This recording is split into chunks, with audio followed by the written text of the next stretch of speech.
Welcome to No Fugazee Podcast. I'm your host, Cooley. Tonight is debate night, and we'll also be reacting to some content, until folks start coming up. Let's go. Let's get ready to rumble!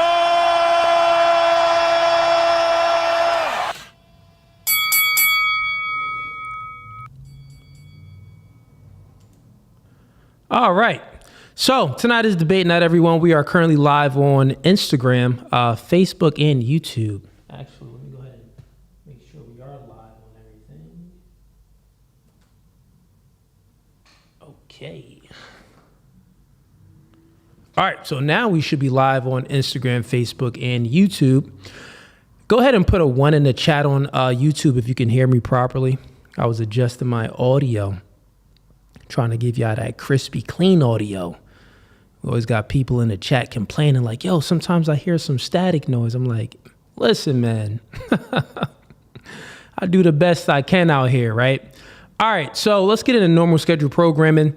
Tonight's debate night, so anyone that wants to go ahead and join the stream, go ahead and click the first link in the YouTube description. If you're viewing this content currently on Instagram or Facebook, come on over to YouTube at No Fugazee Podcast, and it's going to be the first link in the YouTube description, or it's going to be the first link that's pinned in the YouTube comments. You click that link and you'll be able to join the stream. The next link in the YouTube description is going to be for the memberships. We got 3 tiers. First tier is gang. Second tier is hitman. Third tier is mob ties. You join any of those tiers, you locked in with us, you welcome to the cookout. The next link is going to be for one-on-one coaching. If your chick is withholding sex for compliance from you, if you're a woman and your man is, lacking and he's not on his job, click that link. I got you. I do couples coaching as well. And I coach media marketing as well on there too. The next link besides that is going to be for the Clips channel. Subscribe to the Clips channel. I think we're only at like 6,000, 7,000 K on there. I need to get that up. Need to be posting more clips on there too, but subscribe to the Clips channel because we will be transitioning the Clips channel into like a lot of the debate content is going to be going over there too. The next link is for all of the social media accounts. So we got the X account in there. Go ahead and click that link. I only got 1,300 subscribers or followers on X, and it's big trash. So we need y'all to go ahead and follow me on X so we can get my X account up. But the Instagram, the Facebook, and the TikTok, that's all in there. We had over 100K on there, and then Facebook 1 million. All right, we already got some people joining the stream. One thing, just make sure your cameras are on and make sure your audio is on as well. I do see a few people in here that joined the stream. Camera's not on, but there are some people in here that I do see the cameras are on. Now, right before we get into debates, I will be reacting to 2 clips for y'all, just 2 random clips, and then we'll go ahead and start bringing people up. So I'll start bringing Johnny and Derek up in about 5 to 10 minutes, right after I'm done reacting to these 2 clips that some supporters sent me. Then I'll bring you guys on up. And then the other person that's in here, well, the 2 other people that's in here, your camera isn't on. So make sure your camera and your audio is on. All right. Because the thing is, when you come backstage, I could see you, but the audience can't see you yet. So I know if your camera is on or if your audio is not on as well. But so far it looks good. All right. So let's get to the first clip and get right into it since we got people coming up right away to do some debates.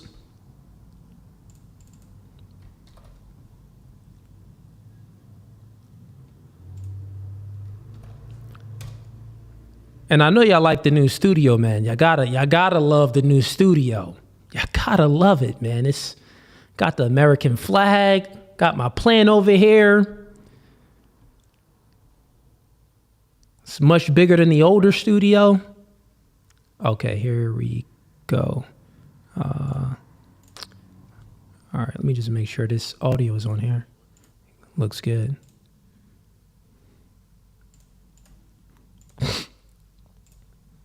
All right, so we're going to get into the first clip that we reacted to.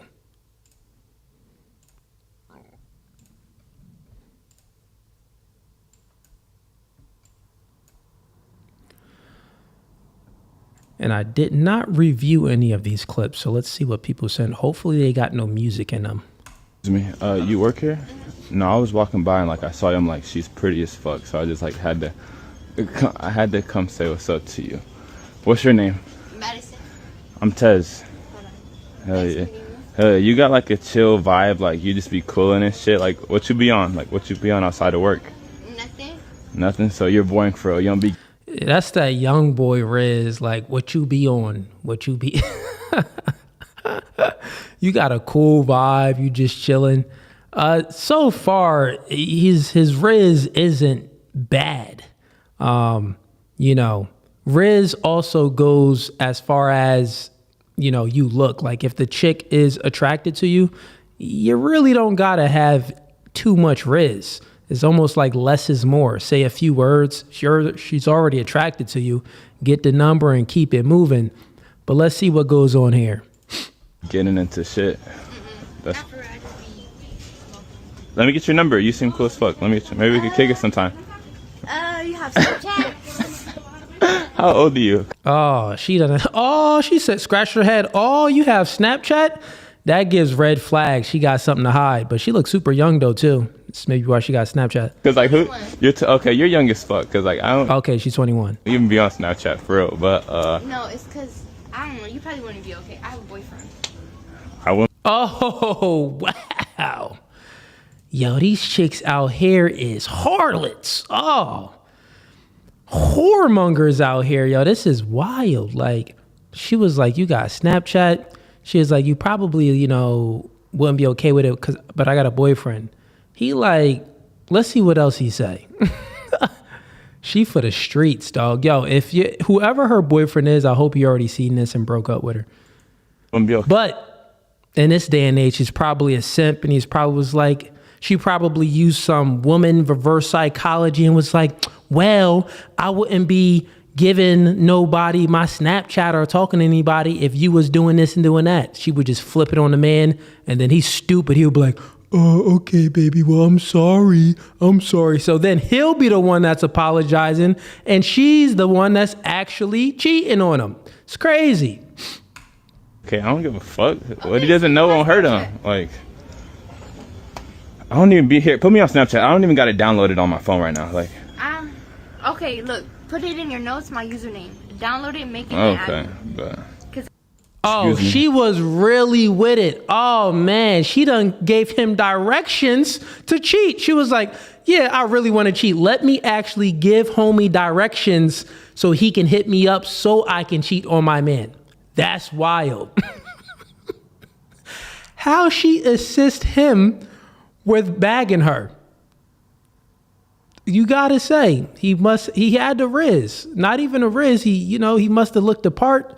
And with a promiscuous woman like her, it ain't that hard. You know what I'm saying? So, but how she assists a man, like imagine you about to go talking to a chick, you walk up to her and right off the busy, she's assisting you like, well, listen, like, you know what I mean? What we doing for the first date? I want to get to know you. You like, God dang, you making this very easy. Okay, shorty, well, calm down. I'm the masculine one. I'll go ahead and insert things. You just chill. I'll hit you up when I hit you up. She done gave homie directions how to download the app, put it into the notes, then copy and paste it into the notes, put it into the Snapchat, and DM me. Make sure everything is hidden. Everything is going to be hidden. Like the messages automatically disappear instantly.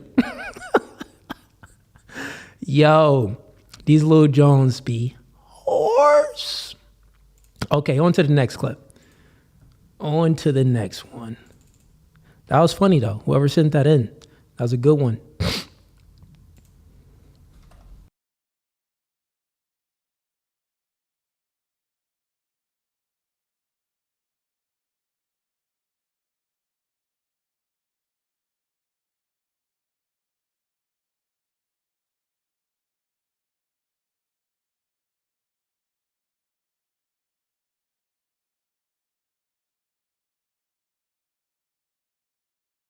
Chat. My bad, chat. Went out for a second. My bad, but we back. Sorry about that. All right, let's go ahead and do this again.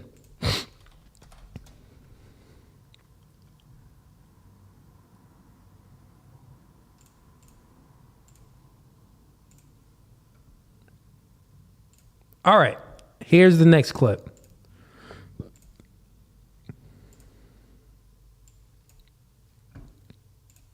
If some trans person wants me to call them a woman, like, I'm going to call you a woman. I'm not going to, like, put my fucking foot down about it. I don't Andrew, give a if I told you right now, call me daddy, would you call me daddy? No. Why not? Well, because Call you're me not my daddy, dad. Andrew. But you're not my dad. But I want you to call me daddy. I view myself as your daddy. Well, but you're not my dad. But you're right. She's not a man. But if you want she's me to, not a woman. But if she's you a wanted man. me to call you son, I would call you son. Yeah, I get what you're doing here. You're having fun with it, right? No, I'm not. It doesn't affect me at all.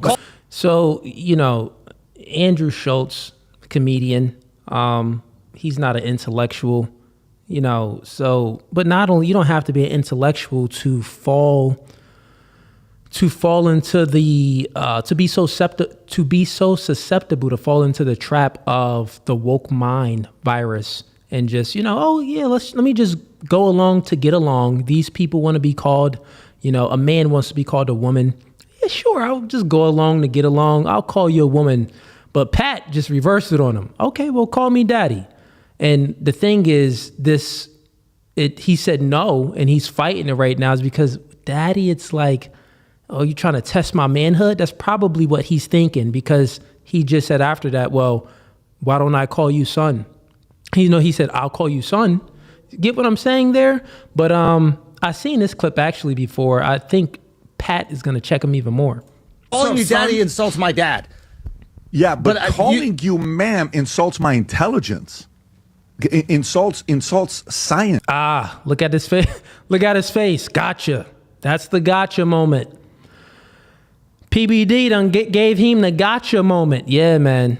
Yeah. And like the thing is, Andrew Schultz, you're wrong. You're dead wrong. But in some weird way, for some weird reason, you want to play along to get along when your podcast is called Flagrant. Yeah, it's not playing along to get along. So yeah, man, it sucks to see it. He's not a bad comedian. But as far as being an intellectual and logically thinking about things, especially when you're going on all of these big platforms, it's like, it's silly and it's not even a mistake. Like, he's serious about this. He's truly okay with calling a man a woman. It's crazy. It insults facts. It insults, an actual, you were born a man. You want me to call you a woman because it hurts your feelings? Yeah, he got him with that one. Cold got him. He got him with that one. All right, let's see what other, okay, we got some people in here. All right, let's start bringing up some people and get some debates going. And I'll get back to, I think the supporters sent me like 4 other clips, but during downtime in between debates, I'll react to some more clips. So let's stop sharing this.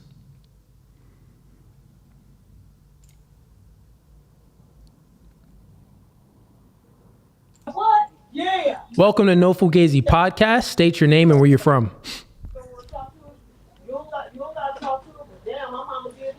You live with No Fugazee Podcast. State your name and where you're from.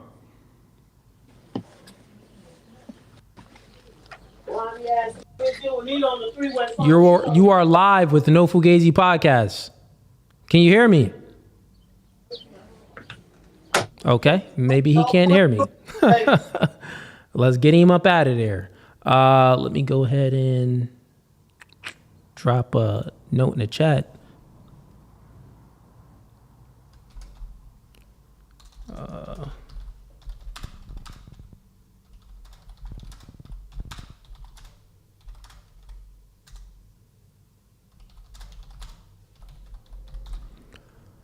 I just messaged him in a backstage private chat, let him know that you were in, but we couldn't hear you. So maybe he'll see that in a second and then come back on up.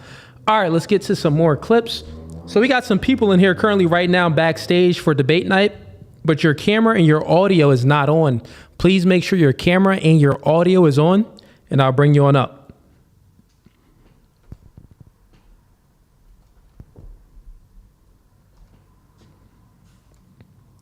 All right, next clip. Let's see what we got.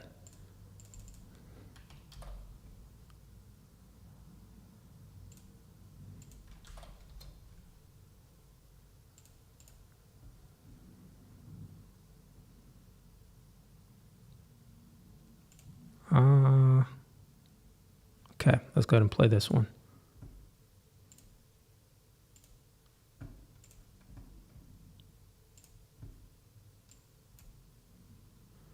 If I put it like that, nah, that's too small. Let's make it bigger.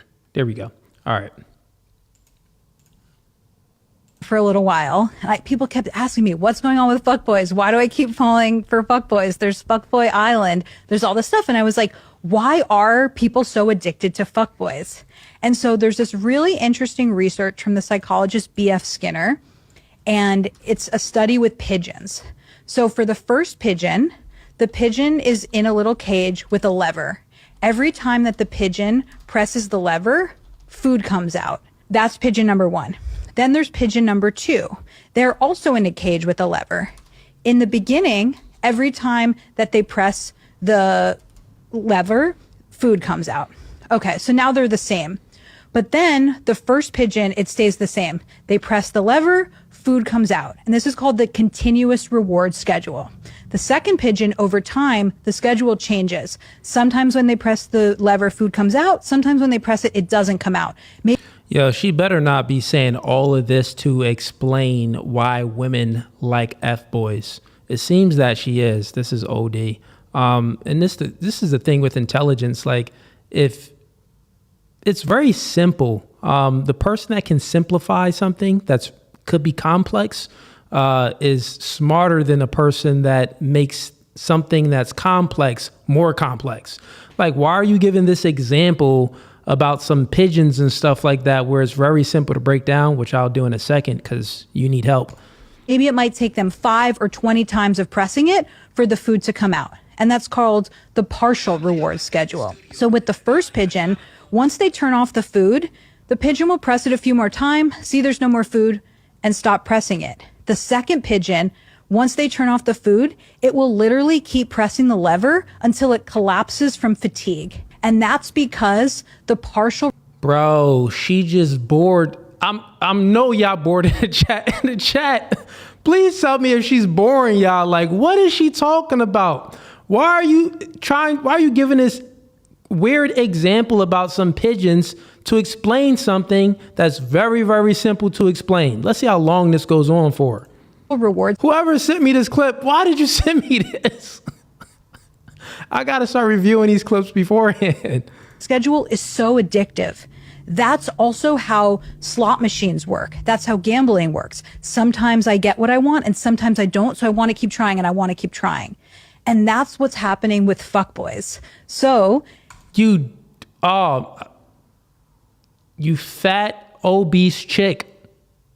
That's every human being. You gave an example that's every human being experiences that. When it comes to men and women, it's just much different. Women, the more you invest into a woman, the less she invests into you. I'll repeat.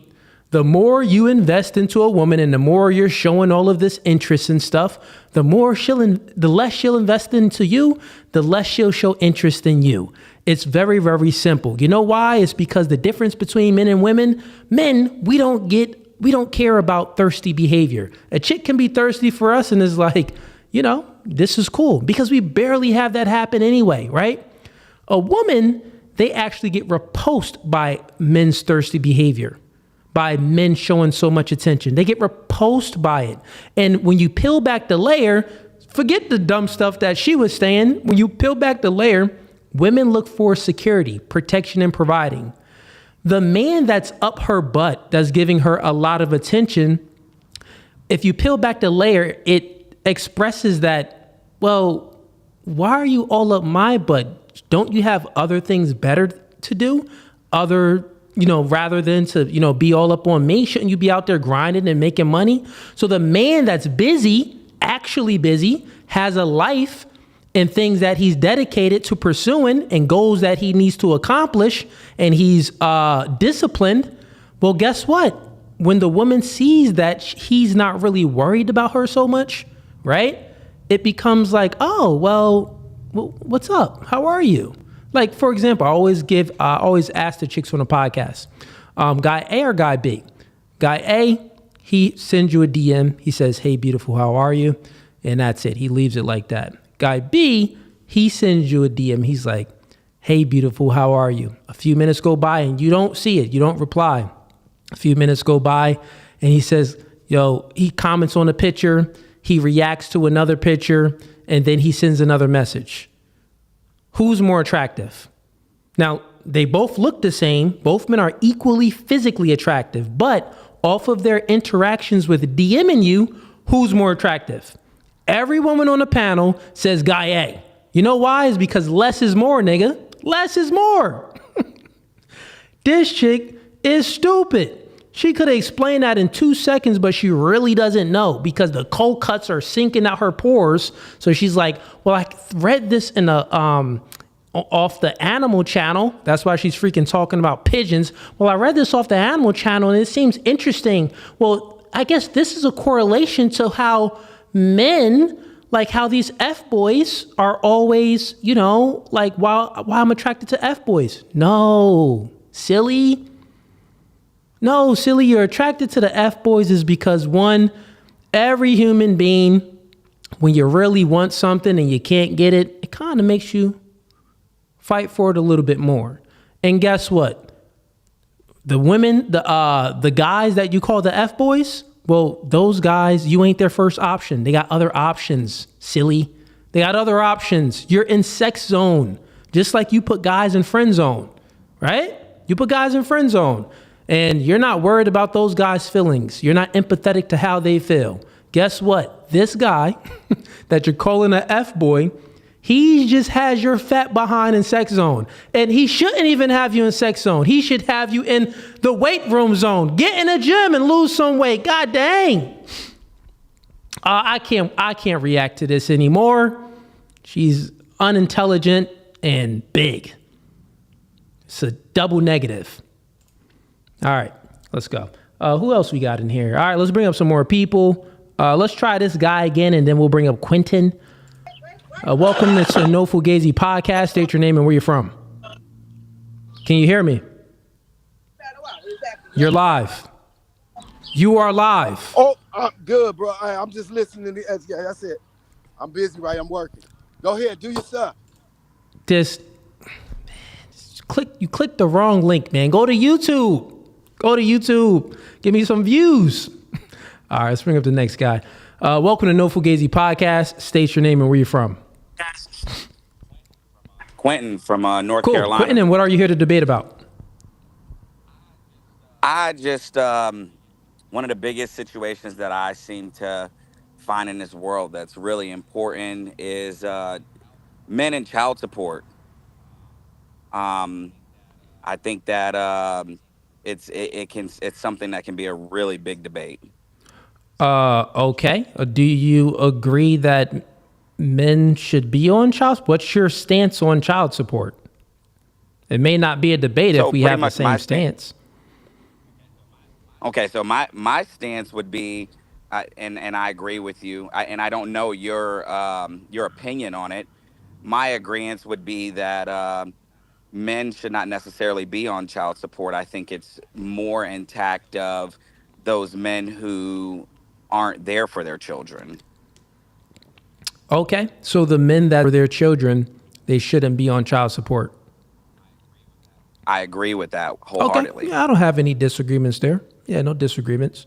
Yeah, I mean, when it comes to the child support, I think most men in their right mind, they know that, you know, the system is unfair for, you know, many reasons.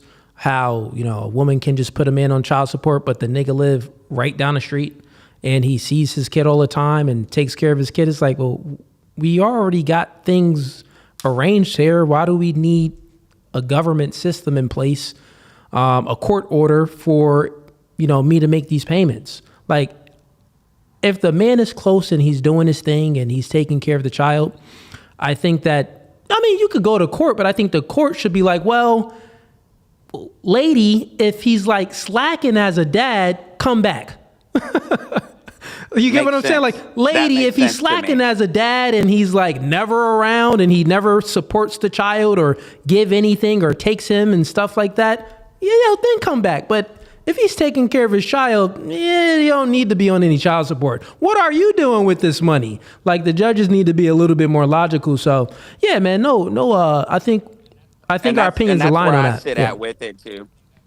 I think that's where I sit at it with it too. It's just moreover, I know that it's a really big debate, especially with our president sitting in and trying to make changes at this very moment. I don't know if they're going to be for the good or if they're going to be for the bad. Hopefully, but I think it's just more of an awareness thing for me. If anybody can be a bitter baby mom or a bitter baby dad, if you understand. True. Yeah, anybody can, man. Appreciate the call in. But other than that, you have any other questions or no? I don't, man. It was cool vibing with you for a little bit, man. I appreciate you. I love your videos. Appreciate it, brother. Have a good one. You too. All right. So, anyone that wants to join the stream, is the first link in the YouTube description. We are currently live on Facebook and Instagram. So if you're viewing this right now from those other two outlets, here's your time. The haters, the people with different opinions or different worldviews, or you're just like, Cooley, I don't really like you like that. The floor is yours. We're live on YouTube. All you got to do, don't be scared. I see you in the comments anyway. I see you in the comments. Click the link in the YouTube description. So you got to come over to YouTube, or click the link that's pinned in the comments on YouTube, and we can debate about anything you want. Anything. But the funny thing is, most of these people in the comments, since I've been doing debates for like a year now, they barely come up. And the ones that do come up, man, you see me. Those clips go viral, man. They get obliterated quick. So I think I went viral too much from obliterating these. God dang, I look good. This is what you call a lean man. 205, 6'4" lean. Anyways, I just had to give my stats out there because that fat obese chick that I just reacted to pissed me off. Okay, let's get to the next clip. We are at... All right, so once again, I am reacting to clips, but when people come in, I'll bring you up. So don't be scared. Don't be shy. Come on in. And then, depending on how the stream goes, like maybe some of the supporters, if you just want to come in and chop it up and, maybe give your perspective on some clips, I'll bring you up later on, depending on how these debates go. But so far, we got 3 people backstage and their cameras aren't on. So I'm not going to bring you up if your camera isn't on. All right. Here's the next clip.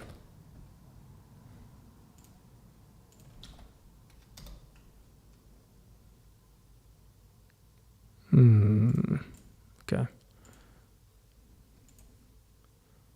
I really should have reviewed these clips. Hopefully it don't got no music. If it got music, I got some time to shut it off though, before I get a copyright strike on YouTube.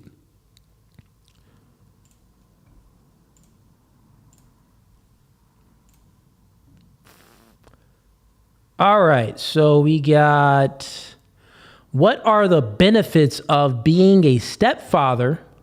I'm the prize media. Okay.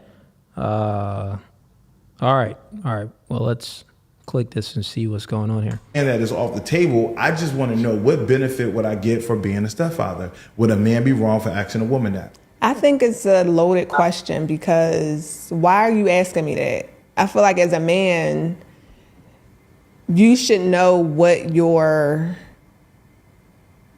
if you're coming into a relationship where there's children involved, I don't think that's an appropriate question to ask in terms of what's the benefit that I get for being a stepfather to your children. Like, that doesn't even sound right to me. Wait.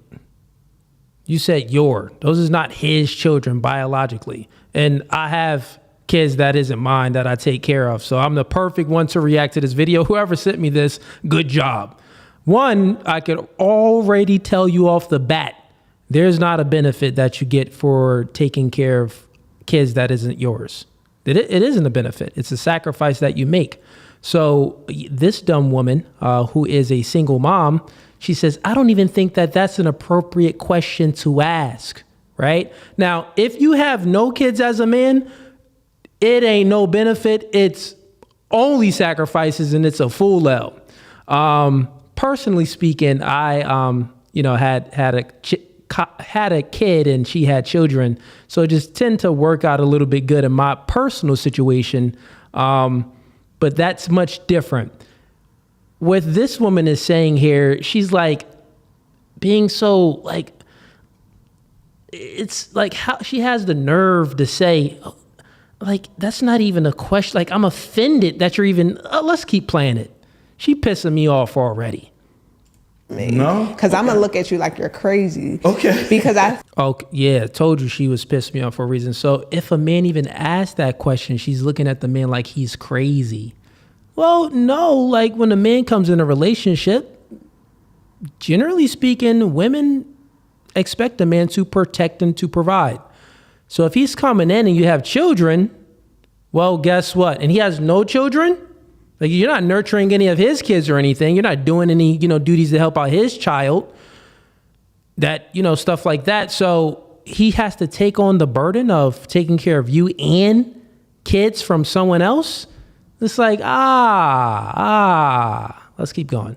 I feel like if you know that I have children, you should already start programming your mind to think, okay, I'm going to be around her children. Okay. Bruh. Sorry if I keep pausing it too, chat, because I have to break this down systematically for y'all. She said that that I'm a woman with children. You should already start programming your mind. The man should start programming his mind to get used to me and my kid. No, there, woman. You should start programming your mind to reality. This is probably why you're single. Most dudes is going to hit it. Single moms, generally speaking, recreational use only. There's no benefit, especially if the man has no kids. It's zero benefit. Zero benefit. My question is, why should I want you around?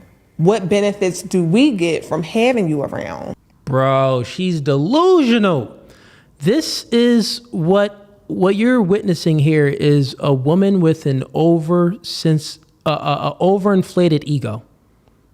The way she views herself, it's like like she's like, God's chosen child. I have a kid by another man that disappeared, and you should be taking care of me. You should be presenting the best version of yourself so I can decide if you are worthy to take care of me and my child. Now, of course, if you're out there dating, women should be sourcing out good men. But no, there, woman.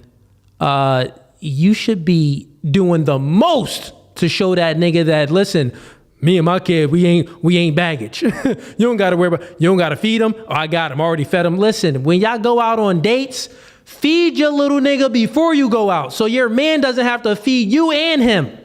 You should be programming your mind to put your son or your daughter, your child, in a position where they're grounded. So when you get around your man and your child is there, homie is already chilling. He already had food. He watching some TV right now. So now you and your man can chill. You should be programming your mind to forget about the chilling and watching TV. Put the little kid to sleep. So when you chilling with your man, he ain't even got to worry about the little kid. What's going on here? What's going on?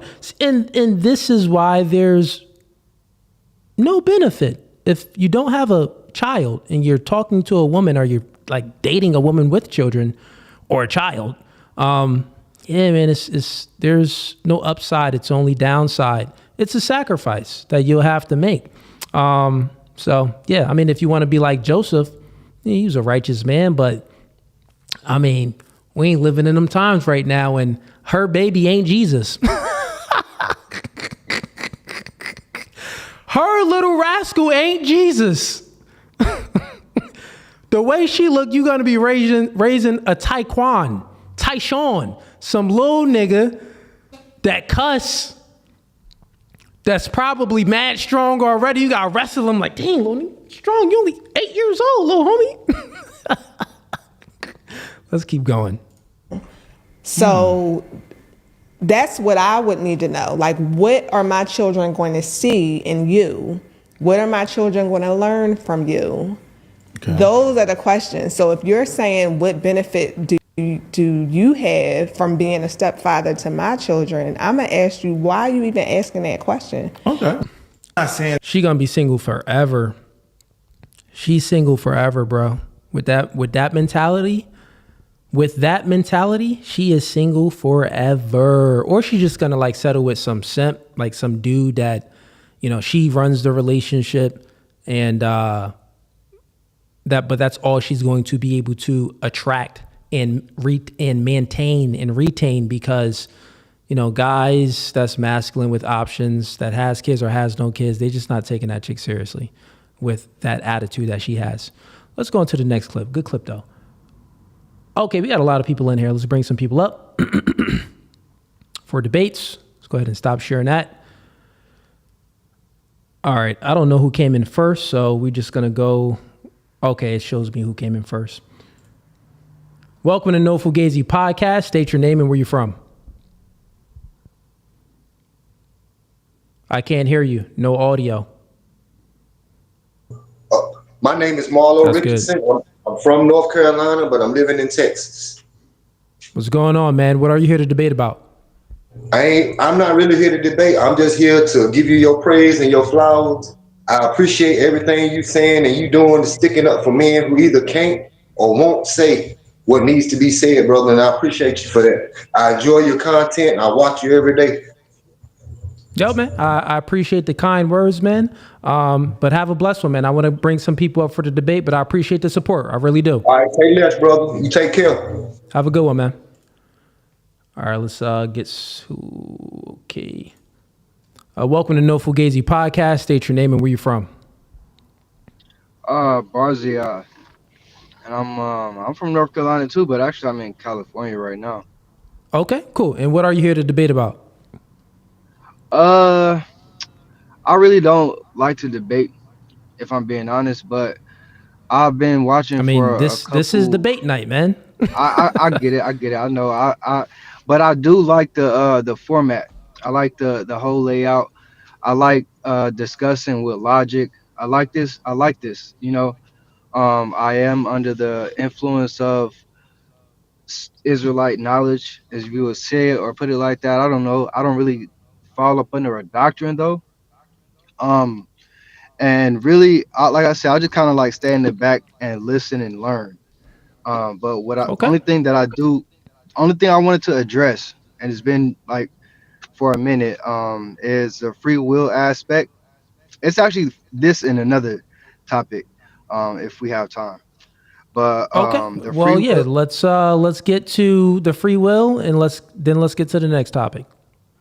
Okay, yeah. So free will, I like to logically deduce things. I like to make things very simple, like to where, you know, as men, our job. Do you agree that free will exists, or what's your stance on free will?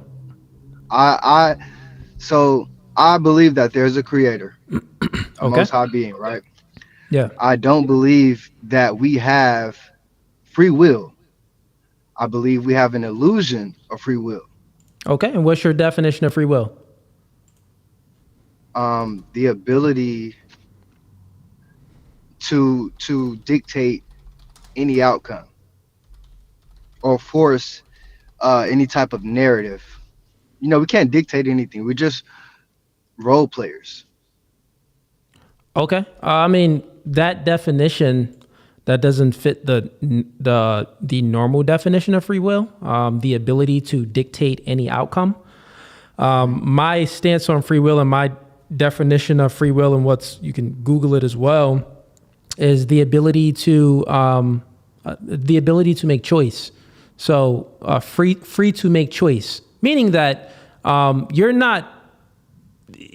everyone's situation is different. There's people born in third world countries in Africa, Brazil, in America. Like, you're born with different circumstances, and that's fine. But free will of choice, meaning that don't matter where you're born, like it's a race. Some people start up here because they're born in America, and other people start back here because they're born in like some weird in the Philippines or something like that. You get what I'm saying? Right. With that being said, the opportunity is going to be different too. So the choices that I have under the government that I'm in is going to be different than the choices that maybe someone else has. You get what I'm saying? Right. But within that though, you still have the ability, that was opportunity. You still have the ability to make choice based off of the opportunities that's presented in front of you. Or you actually have the ability to create opportunities yourself. Now in America, it's like the land of the free almost, where you could really be an entrepreneur and make something out of nothing just off the internet. You get what I'm saying? Right. In other countries, it isn't, they're not afforded that same privilege that we have in America, but that doesn't mean that they don't have any free will, because based off of where they're from, their opportunities is just going to be a little bit much different than ours. But every human being can make a choice. So that's kind of my definition of it. Right. And I agree with you. There's a stance that I mean, there's a place in your stance that I will stand with you, in that understanding, when saying that, like, I agree, there is this opportunity that we have as, human beings being born over here, in this land of opportunity. We have a lot more avenues to be able to make successful choices.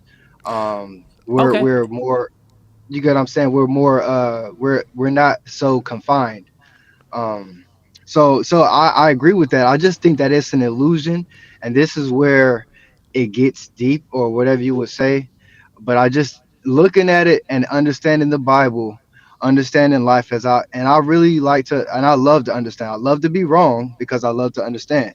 So you're saying that it's an illusion because of what? What's your reasoning of saying that it's an illusion? My whole basis, the reasoning, I'm glad you asked it and phrased it that way, because I would say it, but the reasoning is, who can explain deja vu?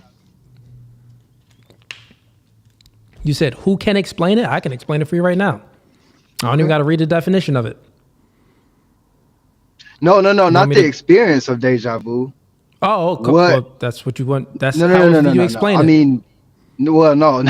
I mean, who can explain how, like, what I'm saying is, if we have free will, why can't we choose when we have deja vu?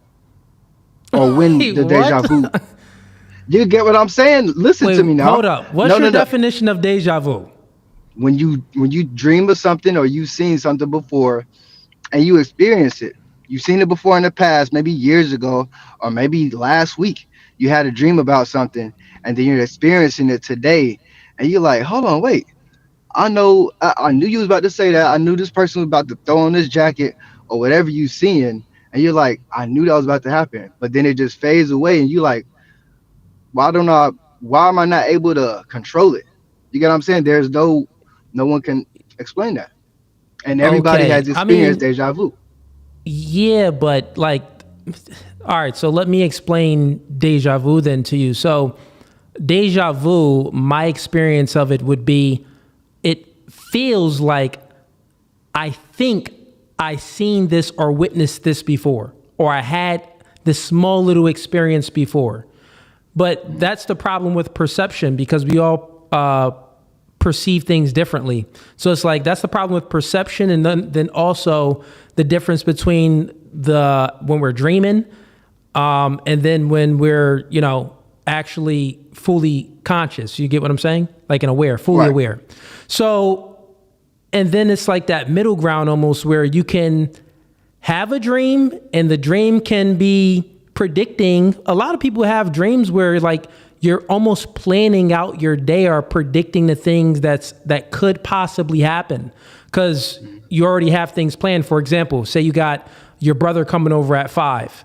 No, say you got your brother coming over at 10 in the morning. After that, you're going off to work at 11.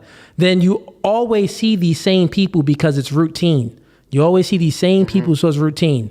Then it's like life kind of happens in routine. But then you'll fall asleep and you have a dream, and your dream would predict some of the routine that you've already been experiencing when you're fully conscious. And then you'll see something, be like, oh, that's deja vu. I knew this was going to happen. No, it's just your mind, because the human brain and the consciousness is so powerful that we have this prediction system that can predict certain routines. So I don't truly believe in like deja vu. I do believe in God can give someone, if we're speaking about the spiritual world, like God can give someone some visions and stuff like that to, kind of see things that hasn't came to an extent, right? But as far as like that deja vu, which we all kind of have, my definition of it is the human being predicts the normal routine system that we all experience. And then sometimes those predictions just happen to be right. But normally those predictions are wrong. It's like once out of the blue moon, those predictions are right. Hey, I'm following you and I hear you, but that's where I think that we fail as men trying to make it make sense, because I hear you, but what I've experienced in my experience, and I've asked people, and I've asked people, personally this, because I've said this for years. And every time I say it to anybody, they're like, yeah, that is kind of crazy. Like, it just goes away because it's not a routine. It's not like, you seeing something that you've seen already before through routine. It's a random act. And then you're like, this is deja vu. That's what brings it. That's what heightens the moment.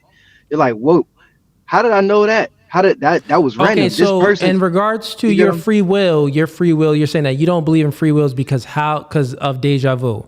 But so your definition of free will is very, very weird, because I wrote it down. It's the ability to dictate any outcome. And that we're not capable of that. Like, as human beings, like, we're not fully in control of everything. In order to dictate every outcome, not only will we have to be fully control of our body, which we're not even in control of our, metabolism and, stuff like that. We can't control our metabolism. That junk changes on its own sometimes. We can't control a lot of things just about the human body. But in order to dictate any outcome, you would have to control yourself and other people. So that means that you would have to be God, almost, to an extent. It's like, so that's a weird definition. When I look at free will, honestly, it's like, I do believe in free will, because I know that we aren't robots. You know what I'm saying? We're not, some zeros and ones that has, like, everything has been programmed and we don't have the ability to make choice. I believe that we have free will, like the will. Like, think about the people that have an addiction, but then they overcome their addiction. That was will. They had that willpower to overcome that addiction. You get what I'm saying? Think about, people that went through a bad divorce and, the woman cleaned out his bank account and stuff like that. It's going to take a lot of willpower for him to overcome that situation. Think about the people that's born in the hood, ain't got nothing to their name, Section 8, and then they become a doctor or a lawyer. But every influence that they were surrounded by was telling them to sell weed, smoke drugs, join a gang, but they chose not to. I would say that that's willpower. They had the free will to overcome what, some people would say that, oh, you're just going to be a product of your environment. You know what I mean? So I like I said, there is the area where I stand with you. I'm right there with you. But I would add to it to say, it's a rhetorical question. Basically, I'm saying, but do you think that anyone else in their position, that person who overcame that drug addiction, who fought the influences of that person around them, of the people around them, of their environment, those instances that you just brought out, those singular instances, do you think that anyone else besides those singular people in those singular instances will be able to go through that? or express that foretold willpower? Do you think they would be able to call on that willpower like that one person did for that one specific thing that they got through? Because from my I see what you're understanding, saying. So you're saying that there are some people that overcome these extreme examples that I put out there, and their willpower supersedes their circumstances. But the majority of people, they can't tap into what that other person tapped into. Is that what you're saying? well, I'm saying that's one way to say it. That's not really. That's kind of mixing up what I'm saying. The clearest way to say it. Go ahead. Okay. The clearest way to say it is that goes into the non-free will portion of it. Is that person didn't, because genetically, I'll say it better. Genetically, that person was the only person that would have been able to call on that willpower for that instance. So that's the lack of free will, because that person didn't ask to be that person. They were genetically. You get what I'm saying? That I don't believe in that though, because well, it's like you can't choose your parents. You can't choose where you're born. You can't choose your environment. You get what I'm saying? But you being able to overcome that stuff because you were able to do that, kudos, all praises. Big up for real. Like I would congratulate that. I'm not saying that's not willpower, but do you agree? You were able to do that. Okay. So I like I said, I know I watch, and I know that you were speaking on you, that last one, that you overcame those influences. But you, Cooley, you were the one that was able to get that done. Nobody else could fit Cooley's shoes. You get what I'm saying? You're the only one with Cooley's DNA, fingerprint. You are him. So you being able to overcome that, all praises. But you didn't ask to overcome that. I'm pretty sure if you had free will, you would have chose not to even fight that fight. You get what I'm saying? But so that's different. That's moving a goalpost now. I was assuming. You're saying that,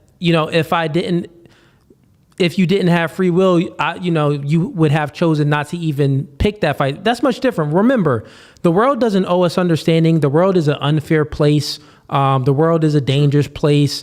There's people that's born in a family that's, very wealthy, that has $1 billion. And there's people that's born very, dirt poor. So the circumstances does not dictate the human's ability to overcome adversities, to block out negative influences, and to, be assertive and put your ambitions forward and really, take charge of your life. Let me know if you agree with this statement. You said you watched my podcast, so maybe this will make sense. Influence creates thinking, thinking creates behavior. Yeah. Do you agree I thought with there that? was a habit in there some way. Yeah, no, I heard you say it before. I thought you said habit before, but thinking creates influence, influence creates behavior. Yeah. Well, influence creates thinking, thinking creates behavior. Mm-hmm. So that's the same thing as a product of your environment. That's similar to the product of, well, it isn't. Let me break it down for you real quick so we can debunk this whole, you not believing in free will and stuff. If you agree that influence creates how someone thinks, and if you believe that what someone thinks creates their behaviors, then you have to agree that we have free will. The difference from, let's just use my example, the difference from me being raised in the hood and making it out of the hood is because I chose not to I wasn't susceptible to those influences. So those negative influences, it didn't affect me. It was almost like, if you look at the Bible story, Adam and Eve, like the serpent could not get to eat Adam. The homie just wasn't susceptible. Right. Eve was more susceptible to be influenced, right? Meaning that I have a strong mind. I disagree with a lot of stuff. This is why I do debates. Like, you tell me something, I'm gonna be like, I don't know. Let me look into that. Right. Like right. I'm not susceptible to things. You know what I'm saying? So with that being said, now that's just, it's not saying that that's how I was born.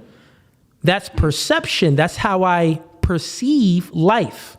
Now, that's a different discussion which is a deep discussion. No scientists, no one has figured out why we all perceive things differently. For example, if me and you we're on a train and the train crashes and, we don't get hurt or anything, you experience PTSD, I don't experience any PTSD, but we both experienced literally the same thing. But you perceived it differently. That's why you have PTSD. I perceived it much differently. I don't have PTSD. So with that being, you get my point, right? So that means that, that wasn't influence because this experience that we had influenced our thinking. For me, this is just an example. For me, I was able to block it out. For you, you were susceptible to it and you let it overcome you, right? And control you. And then you had PTSD where you can't go on any trains. You can't even look at trains. You're scared of trains. Me, the next day I went on a train. So what I'm saying is, I get on the train too, my boy. I'm just saying. So no, I get what you're saying. This is an example. This is me explaining that influence creates thinking, thinking creates behavior. We do have free will, right? Some people's willpower is just weak because they're susceptible. They're easily moldable to things. They're weak. They're weak individuals mentally, right? The only way you become a strong individual mentally is by discipline. Do the things that you don't really want to do. Control your emotions. I think most people fall short to their emotions. Most people fall short to their vices. I don't like the way I feel, so let me go to this vice. You get what I'm saying? I was never one of those people who never smoke, drink, or cuss. So meaning that if we're just going off of just using me as an example, Teflon with it. Now, I'm not saying that I'm God. There's many things that influence me, which I should have never got into. But with this example, it's just some of the things that, I really wasn't susceptible to. So that's my stance on it. But that's free will. Let me hear about the other topic that you wanted to talk about. It actually goes into the point that you just made. And I just want to address what you just said and tie it in. Sure, go ahead. I agree. Like you said, it takes willpower. And some people just don't have willpower. They don't have enough of that oomph. They might want it, but they don't have the discipline required to attain it. So right there, that's where I feel like that's where the perception of, there's actually no free will then, because those people, I'm pretty sure, want to have free will. Want to have discipline to encourage that willpower that's inside of them. I don't but think they that. can't get over that hump. I think that people are lazy.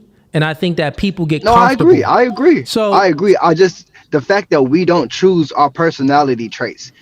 And even though the ones with more stronger free will, we can influence the negative ones to get out of there and encourage the smaller ones to get stronger. We can do that because we have a firmer foundation on willpower. For some God reason, I didn't ask to. You get what I'm saying? So that's what I'm saying. My whole life, I was always the one, the ear to hear. The one to give advice. I was like 12 years old, bro, but I didn't know why. I didn't run from it either. I was the old young nigga. You feel me? The young old nigga. I was that. And so it translated all the way through. And I'm grateful for my position, but I just think that there's a gap where we try to understand the ununderstandable. This is the Most High. He created us with the illusion of free will. And so I stand on that, but I just wanted to put that out there. If somebody can explain, you can explain deja vu, bro, because I know you said it's people. No, I'm saying because you said, well, it's people that it's routine. It's like, bro, no, that was random stuff that people experience, and then they get the same feeling of, man, it feels so good to know this is about to happen, and then it just slips away. It's just that it's more of a humbling experience. I'll tell you this. Sometimes it ain't even deja vu. Sometimes people just delusional because they'll actually see something. Come on, bro. Look, I'm talking about seeing. Listen, look, I'm a nigga that don't believe a lot. You got listen. I'll explain it real quick. I'll give you. This is me off the top of the head. Some people are so delusional because I experience certain individuals. I coach certain individuals and they can literally see something and then act like it happened before they even seen it. Like, oh, I knew that was going to happen. Like they can confuse their own mind and be that weird and crazy. So it's like, Yeah. You know what I mean? Like the routine and prediction example, I think was pretty top notch, but this one is like up for debate. But anyways, let's hear the next thing that you wanted to speak about. No, I agree. There can be some that, a few that ruin the pot, so I agree there. But that was a good, I appreciate having that discussion. But just to tie it into the responsibility that we have as men, not necessarily to you, but just to put it out there, but it is also to you as well, because like I said, it feels like there is this need to want to explain things as men, because because we understand in great detail, because we can understand and we can articulate, therefore teach. It's like their need, especially in today's society, because no one wants to look like they don't know what they're talking about, because that's a clip, and then there's shaming, and then you what they call cancel you, and then there's all type of weird shit that goes on. But it's like, bro, this is not real life. Real life is actually giving back to your community and growing, everybody getting better. The youth's supposed to be the smartest ones, the next ones up. We're supposed to be empowering them with our learned lessons. You know what I'm saying? For sure, man. Yo, let's make this clean and concise, though. You said you had another point that you wanted to discuss. I'm just saying, as far as like this, so Isaiah 55:8, we can just land it right there. Actually, that scripture is really where I want the next point to be established. It's I can quote it. I don't have my Bible in my car, but it's the thoughts of the Most High is not our thoughts, and His ways are above our ways. And it goes into detail, like if you can count how many raindrops, you feel me, then it's like, then the Most High like, yeah, you can fuck with me now. But it's like, other than that, I'm my bad. I mean to cuss, because I know you're but he's like, all good. He's like saying, okay, now like our arms are not long enough. You feel me? So it's like, I think us as men, as humans here, let's just reach, each one teach one, man. You know what I'm saying? Not so heavy on the critiquing. So are you putting this verse? Are you correlating this verse into like to prove free will? Tying it all together. I'm saying this proves that the level of understanding that we have is not even close to materializing. That's no debate. What? Yeah, that's no debate. We, me and you, I can agree on that. So I pulled up the verse. For my thoughts are not your thoughts, neither are your ways my ways, declares the Lord. For as the heavens are higher than the earth, so are my ways higher than your ways, and my thoughts than your thoughts. So, that doesn't this is not to say that we don't have free will. I mean, how I interpret this verse, not even interpret it, I think that it's specifically saying like, oh, my thoughts aren't your thoughts, because I'm not influenced by the things that you are influenced. I'm not on earth. I don't have your experience that you're experiencing on earth. So my thoughts are going to be different. My ways aren't. There's people, I'll say this. There's people right here on this planet. My thoughts are not their thoughts, and my ways are not their ways, right? And how I live is much higher than them, right? Let's speak about the LGBTQ plus community, rainbow community, people that's transgender and stuff like that. Their thoughts are not my thoughts, right? Their ways are not my ways. So this is showing levels to things. I think that in this verse, God is showing you that you are not God, but He's not saying that like you don't have any free will. Because think about it, right? If you're a biblical man, if all of this stuff that we're experiencing on this world, everything that we're going through, God actually, with everything that we're going through, God still wants us to seek Him and to love Him. But how can we seek Him and love Him if we do not have any choice, like the free will to actually seek Him? Because how would God actually truly feel genuine love if, He doesn't give us the choice to actually seek Him? Because you got to think about it. Like, let's put it on to a quick example. Okay. You agree? I get your question though. I get it. Okay, well, let me make an example of it for the chat too. Like if you're in a relationship with the girl, or let's say this, you see a girl and instead of courting her, you snatch her up, put her in your van, lock her in a room, and you say that, hey, yeah, I'm in a relationship with this chick. Hey, would you really know if this girl loves you, even if you have her locked up and you force her to have sex with you? No, you're not gonna. One, you already know that it's not genuine. You are forcing yourself on this individual. So therefore, you don't know if this person truly loves you because you haven't given them a chance. You haven't courted her properly and gave her an experience where she can actually seek you, right? So that's the same thing. Like when it says like God made us in His image, I think when it's not the whole physical sense because spirit and physical is much different. Right. Flesh is much different, but I think he's speaking about with like how we experience things, not how we experience things, but like the love aspect, the passion aspect, the feelings of things aspects. Like in order for God to actually know and feel that we love him and is genuine, the people that seek him out, in order for him to get that, he would have to give us free will. It would have to be free choice for us to do that. If not, we're robots and everything is just predetermined.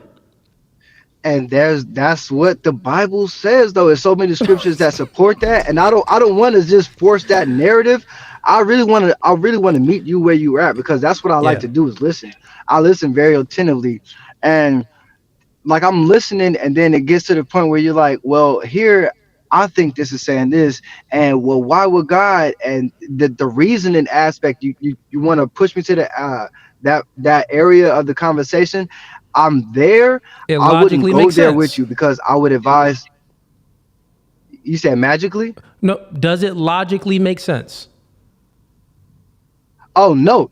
That's what I'm saying. That's where it goes to Isaiah 55 and 8. Real quick, it doesn't logically. God, in the Bible, God is telling human beings to stop sinning and seek me. Stop sinning and seek me. I want you to stop sinning and seek me. And guess what? Repent from your sins and you get into the promised land. You get what I'm saying? So there's these things that you have to do. Like you have to seek Jesus, right? And if it's predetermined, how is it even genuine? You got to explain that. Most High. It's like you're asking the Most High. That's like asking him, why did you make an apple tree a tree? Why didn't you make it an apple vine? All right. It's not the same. Like, you get what I'm saying? It's like, it's the technicalities. It's like, it doesn't matter the way that he's going to do it. He's already said he declared the end from the beginning. That's written. There's prophecies. So in all fairness, I'm just saying, if there is no free will, how is prophecies even a thing? They got to see the future, or was told the future, and they knew it was going to happen. They didn't get the details. Something for, having a foresight of something that does not supersede free will, because you can have a foresight. Let me finish real quick. You can have a foresight of something. You can foresee something, but that doesn't mean that you or another person can still make a different choice. Put it like this, my nigga. Look, put it like this. Say if, for an example. When you get mad. No, I'm not getting mad. Quick example, right? You know that in 5 years, if you do this, you do that, you follow these instructions, you'll be worth 100 million. You know that, but you got to follow these exact instructions because you've seen it, right? But you can't get off that pattern of following the instructions. Like you can't get off, that line that you're walking on. It's going to be real hard. Because what if those instructions is things that you like, can't have sex? 5 years, can't have sex. You got all these bad chicks coming up to you. That's going to be very hard. No, can't masturbate. Nigga, why you beating your meat? Can't do that. What if it's working for 16 hours per day?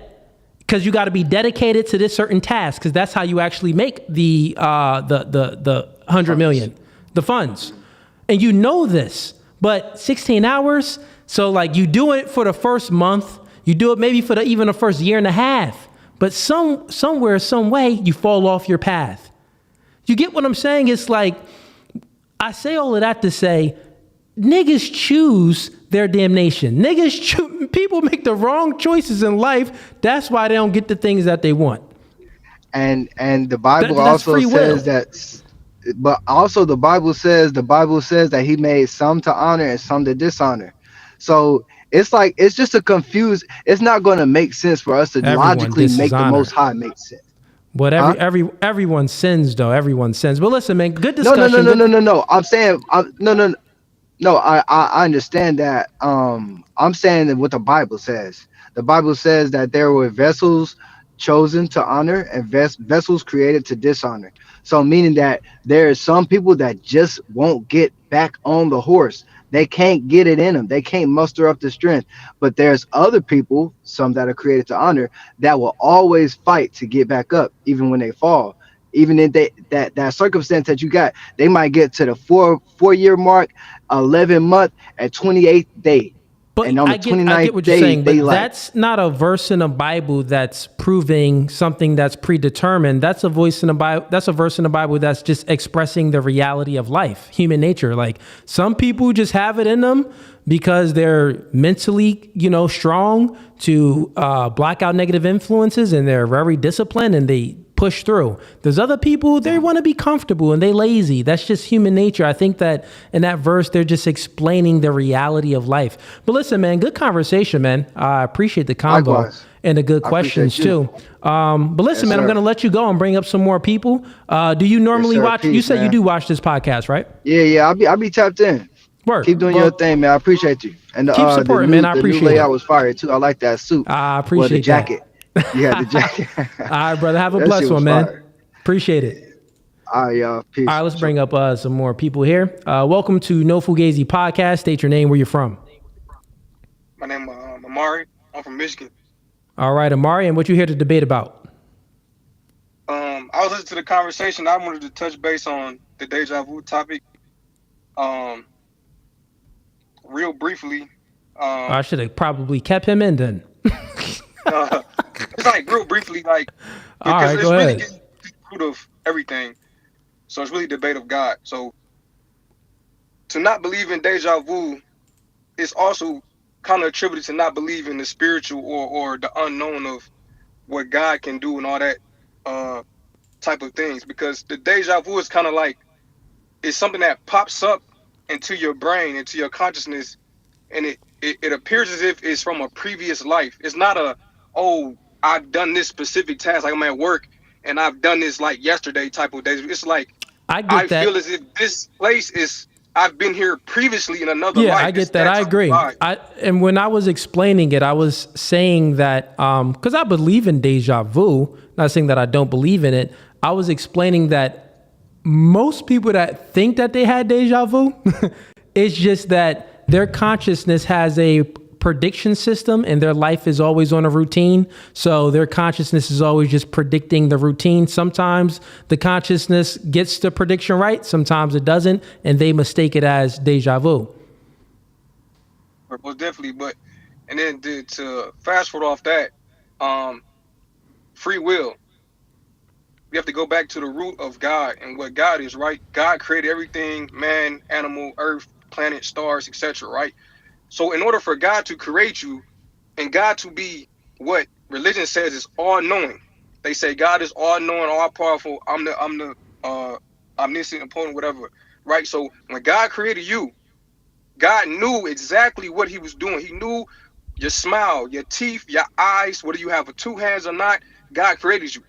God is all-knowing, right? So God must know exactly what you're going to do through every step of your life. Because God is all-knowing. That means he knows all. He cannot, it's nothing for him to learn because he already knows it. So if free will exists, when God created you, that means he created you to do exactly everything that you're going to do in your life because he's all-knowing. Now, we must make a distinction. You cannot have both. You can't say God is all-knowing and then say it's free will, because that means God created you to do exactly every step you do in your life, which means it wasn't your choice from the beginning. right? So let me put into a real life scenario. If I create a robot, right, and I map this robot's path out in a software program, but I give it algorithms based choices, but I program that robot to make specific choices based on what I want it to do. Is that really free will or options? And if I already know what it's gonna do, is that really free will? Like if I know what you're gonna do from the moment I create you, is that free will? Yeah, good question. So I have these debates a lot about this part of it. And this is simple to break down because there's a microorganism. So put it like this. We're in the third dimension. Yes. But we see things in the 2 dimension, I believe. That is correct. Yeah, I think it's that way. We're in the 3rd dimension, but we see things in the 2 dimension. But then if you're looking at things, you would say that, well, God would be in a different dimension. And put it like this. The dimension that we are in is bound by time, space, and matter, right? So we only perceive things based off of time, meaning that how we perceive things, it's like, well, we can't go back in time, we can't go forward in time. But the person that's in the 4th dimension, the entity that's in the 4th dimension, they're not bounded by time, space, or matter. So they can see everything. They actually do know the beginning and the end because they can see it. That does not mean that you don't have any choice just because they can see it. They can see every choice. They can see the choices that you made, but then what this choice makes was then what's going to happen after that choice makes, because they're not bound by time. So just because someone isn't bound by time and they know all, like God, right? He knows everything. That doesn't mean that you don't have the free will to make choice. Because once again, my definition of free will is the ability to make choice. But I feel like you skipping over the fact that if what I skip you are over? Created by God, yep. And God defined your path exactly. So God knows from the moment He created you exactly what you're gonna do. Everything from your first steps to your drink. That's not free will because I decided that when I created you. I decided what your life's gonna be. I didn't create you and say, no, you don't have to decide that. So look, this is what I want you to think about, right? Let's just think of a sci-fi movie real fast. We don't have to decide anything in someone's life if we're not. So put it like this. Why do God has to decide anything if He's not bound by time to know everything? I repeat. Why does God have to decide things if He's not bound by time and He knows everything? Or no. So now listen. Well, listen. No. Listen. You're not picking up what I'm putting down. So let's just think about it. Let me give you an example so you can understand what I'm saying. If hypothetically, let's say you're not bound by time, and you talking to a chick, right? And you're not bound by time. You already know how the relationship gonna go with this chick. You know down the line. Y'all gonna have some, in 3 years from now, y'all gonna have kids, y'all gonna be married, you're gonna live in a nice house. You know all of these things. But within it, you do know that there's gonna be some ups and downs, right? Within the things that you know, are you deciding, are you making her choices for her? Or is she still making her choices for herself, even though you know it? I get where you're going with that, but it's different when I create. Well, no, stop it right there. You know something. Just because you know something, that doesn't mean that you are the one that's deciding and making the choices for someone. That's 2 different things. Once again, exactly. Yeah, my definition of free will is that we have the ability to make choice. This doesn't mean that God don't know the choices that we're gonna make. Well, no, this doesn't mean that God controls. This doesn't mean that God controls the choices that we make. No, God doesn't control the choice that we make. He just knows the choice that we make. You get what I'm saying? Put it like this. You got any kids? You got any kids? Yes or no? Yeah. Okay, you got a kid. Now, sometimes you know the choice that you got a boy or girl? 2 and 2. 2 and 2. You know sometimes the choice that your little child is gonna make. Because you are older, you are wiser, so you know these things. You about to go here, you about to pick up this, you about to eat that. Did you actually make them do that though? No, but you still know. But you still know that they're going to do it. Yeah. My thing is not the it's the creation part. Okay, but what I'm saying is for the one part, we're gonna go to that. But for this part, I want you to understand that this disproves your argument that, well, you have to, in order for you to know something, you actually have to be the one that's deciding it, that's making that choice for them. I'm saying that no, we have free will. People are making their own choices. Now let's go to your creation part. What were you gonna say? Yeah. So, like I was saying, you talk about knowing. I'm talking about the creating part. If I create you, that means everything that you are capable of and that you're going to do, I set that into work because I'm already knowing the whole time. That's my part. It's not the actual that I know that my like prediction type of know is that I made you to do what you're doing. It's not that like you actually decided. I made you do that. Like when I created you, I knew you was going to do that because I programmed you to do it. Like I said, if I create a robot and I put it on a determined path, right? That robot's gonna follow a determined path that I programmed it to follow because I made you to do that. So God made you. So then you believe. So then you believe that we are basically robots. That's what I was gonna get to. Yeah, I believe we put not robots in per se as well. Look, we can actually look. I promise you, in the future, it's gonna be a robot that has free will of choice as humans do. I guarantee it. Like a video game, you play GTA right now. GTA, you can do exactly what you can do in real life to our technological capabilities at this time. I guarantee you, one day, a robot's gonna be exactly be able to move and walk like a human and make decisions on their own and everything else, just like the movies. I promise you. It's because it's just going to be algorithm. It's just going to be algorithm. Algorithms are already doing that. Algorithms are already, predicting this and then, moving over here to predict that, watching this to predict this. That's algorithm. So we can say that that's not actually making choices, right? Because they have been inserted information and their choices is based off of the information and the programming that's what they were, created by. That isn't the same choice that we have. That's much different. Like you have a kid. You created your kid. You created your kid. You don't know what choices your kids is gonna make. Some of them you do. Some of them you do. You can predict it, and it's like guess what? That's the algorithm in play. You can predict it, and you would know it, but that doesn't mean that you control it. You can predict it. You may know it, but that doesn't mean that you control it. So being a robot, God does not have control over the choices that we make. Okay. God can influence the choices that we make for sure. Like if you believe in Jesus Christ, one of the main reasons why Jesus came on earth was to influence us. That was the whole thing. It was just like, before he came, the world was chaotic.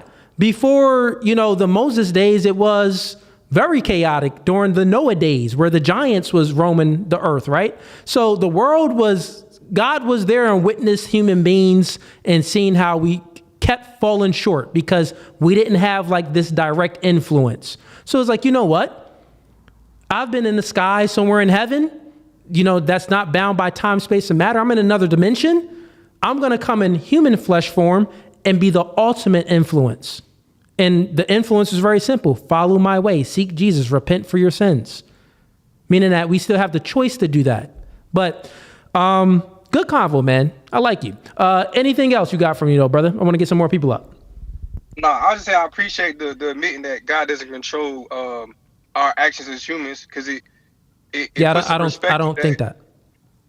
Exactly. It puts in perspective that God is not all powerful when it comes to human interaction. Because in the very beginning, the Bible says, God said, take dominion of the earth and subdue it, meaning that it's our job to do whatever we're going to do with the planet and how we operate as humans. And he doesn't control, like, you can't pray to God and have him change anything about the human interaction. God is all love. Why would, if you love someone, you wouldn't control her. If you love her, you won't control her. If you love her, you'll act accordingly and wait for her or have her seek out your validation instead of trying to control her to get some validation. That's not going to be genuine. Like the word genuine means that it's like, it's pure. You didn't control it. It's untainted, right? It's an untainted action almost. So it's like, I know this is real. It's genuine. Like, I didn't have to do all of this to try to control you, but you still sought me out. That must mean you love me, right? If I control everything, I don't know that you love me. So then what is this? You're just a robot? You get what I'm saying? That world, the worldview of believing that we do not have any free will, that God controls everything, is the Matrix. I don't believe in the Matrix. I don't believe that we're living in the Matrix, right? So with that being said, who knows? I mean, can't know. No, I mean, hey, if God some people are living in the Matrix. Yeah, for sure. Some people, the way they perceive life, they are living in the Matrix. They believe a man can be a woman and a woman can be a man. They believe what's up is now down and what's down is now up and what's left is right. But I want to get some more people in here and get some other discussion started. So appreciate you, man, and have a blessed one. Sure. Assalamu alaikum, brother. Appreciate it. All right. Welcome to No Fugazee Podcast. State your name, where you from. Who this? Yo, boy, Lean? What's good, man? Yeah, what's good, Cooley? Can you hear me? Yeah, I can hear you. Hello? All right, cool. First of all, I just want to say, I like your new setup on your stadium, your studio, man. Appreciate it, man. Nice. I really do appreciate it. Yeah. I'm just here for. I don't have any disagreement with you, but I do have a guy on the chat that wants to. You want to debate? Yeah, his name is Scamchan. I told him he should. He want to debate you. Join the stream. Okay. So yeah, Scamchan. He want to debate you about the existence of God. I told him like I could vouch for him, but like I said, I'm doing it now. So when I get off here, he could just get on the stream so he can like chat with you. But I'm just here to roast a little bit before I. All right. Well, Scamchan, you've been a long time supporter, man. If I don't be reading a regular chat, so you guys sit in a super chat if you want me to like read it and stuff like that. But if like you don't believe in God, you want to come up and debate about that, sure. I mean, we can have that discussion. That's going to be like a creation type of discussion. But yeah, you got some. What's up, yo, boy? Lim? You want to have a crack session? I'm about to roast you. Go ahead. It's a crack session, Just a little go bit, ahead. I'm about to. Well, you go first, man. No, you go first. You wanted to start it. Go ahead, man. You always lose these crack sessions, but let's see if you got better. Yeah, right. Okay. I hope I come up with a better one. I mean, you still hunt bugs at night, Cooley? You be hunting bugs at nighttime? I heard you all nocturnal hunting ass. That was trash, bro. This nigga eyes mad close together, chat. This nigga, yo, he was one molecule away from being fully having Down syndrome. Like the semen from his father's, the semen from his father was one little molecule away from this nigga coming out Down syndrome. Homie eyes is this close. Right. Why is your eyes and your nose so close together?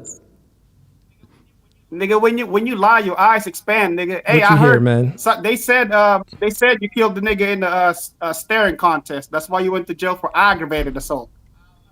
Owl hunting ass nigga, boy. What's up? I can't curse in your chat. I can't curse. I gotta show respect. Scamchan, why you look like the black version of what Beavis and Butthead would be? You look like Butthead, but the black version of Butthead, just with nappy hair. This nigga. With a chipped tooth. This guy, listen, yo boy Lean, he eat food like a shredder. He don't bite it, he just skim it off that chipped tooth. I bet you could take a superhero punch. If Superman punch you, you'll be immune to it, bro. That's a compliment, man. I bet you the only nigga that can beat Superman. It's a compliment. Yeah, I know. It's also a roast. A definition of roast is an over compliment or a over over insult. See, you thinking too much, man. This is why you suck at roasting. Roasting, it got to come off the hip. You got to be able to shoot off the hip. It really don't got to make sense. You just got to go ahead and spit it out. All right, Duck. I hear you. All right, Duck Dynasty. I hear you, man. With your old Shamadabama beard looking ass, boy. I bet your beard can never be clean. You always dirty with your beard. Yo boy Lean. You can never be dirty. Where you from? Where you live again? Philippines, man. Were you born in America? No, born and raised in the Philippines. That's why his jokes trash, chat. This nigga, you're not cultured in American soil, right? And soil that's I've been there for a black long people time, that was though. raised in the I've been there hood. all my life, so, The thing is what I'm You know. saying. If you was like raised in black culture, this is what we do. We have rank I sessions. was raised in the hood. Dude, I lived in Chicago for 4 years, bro, in the hood. So, I know a little bit, not too much like you do, but, I know a little We'll do bit, it again. We'll do it mean, again. Let me get some people up here, but I appreciate the support, brother. You know it's love. Hey, but let me tell you something real quick, though. They said you got naked pictures of Harriet Tubman, in your session. So, but anyway. Come on, yo boy lame. You could do better than that, man. I don't even gotta make jokes to him back. His jokes are so trash. It's like his jokes defeat himself. He self-defeats himself. How he come on stream, want to have a roast session and get roasted. He roasts his own self, but that's what happens, I guess. All right, we got Scamchan in here. Welcome to No Fugazee Podcast. Is this Scamchan? Yes, sir. Yes, sir. Scamchan, you a black guy this whole time? Why is your picture of a white guy? That's a whole nother topic. That's a whole nother topic, man. Nah. I want to hear that topic. Why is your picture of a white man? Well, the long and short of it is I got a channel where I expose scams and whatever. So when I'm in the conversation with other people, it look better white. White privilege? Look. Go ahead.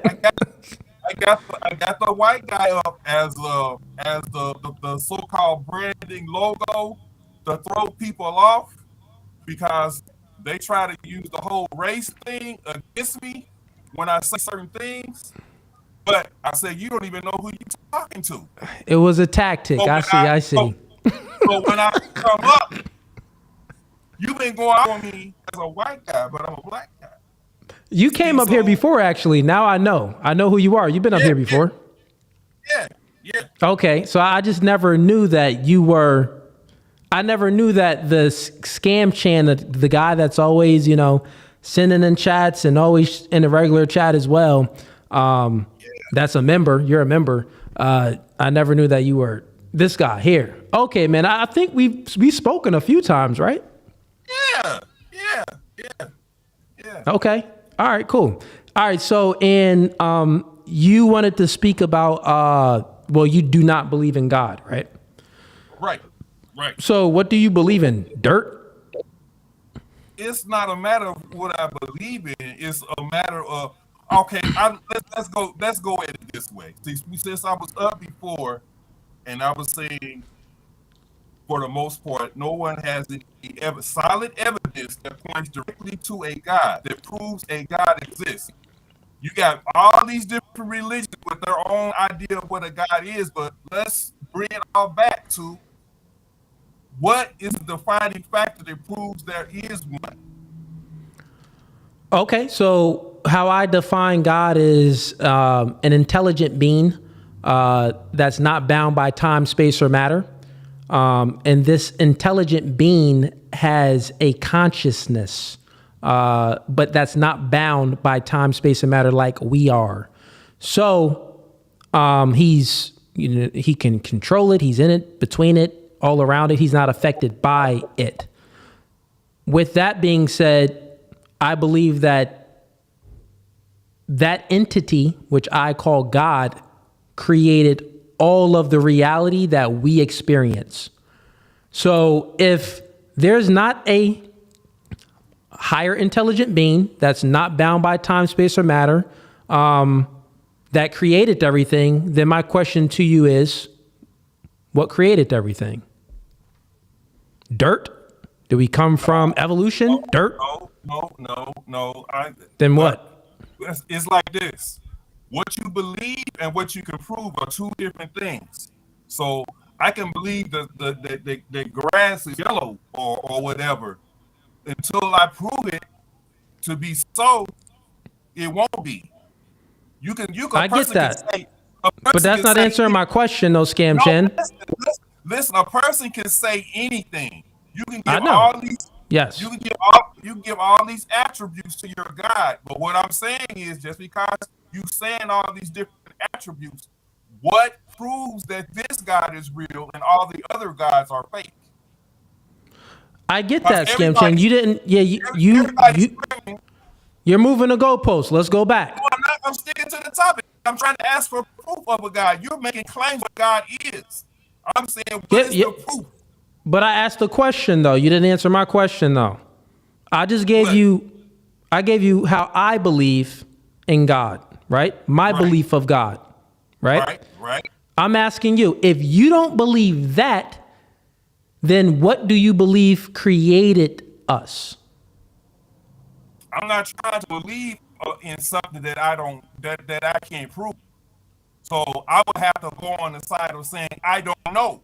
And that's why I'm asking you. You don't know. You're the one that's holding the position of saying that there is one. So that is true. Yes. The guy down the street will probably say he believes in a different God. But let's come together, put both y'all at the same table. Who's wrong? Who's right? Who can prove that their God's real? Okay. So you don't know if there is a God. Do I have that right? You don't know. Right. Okay.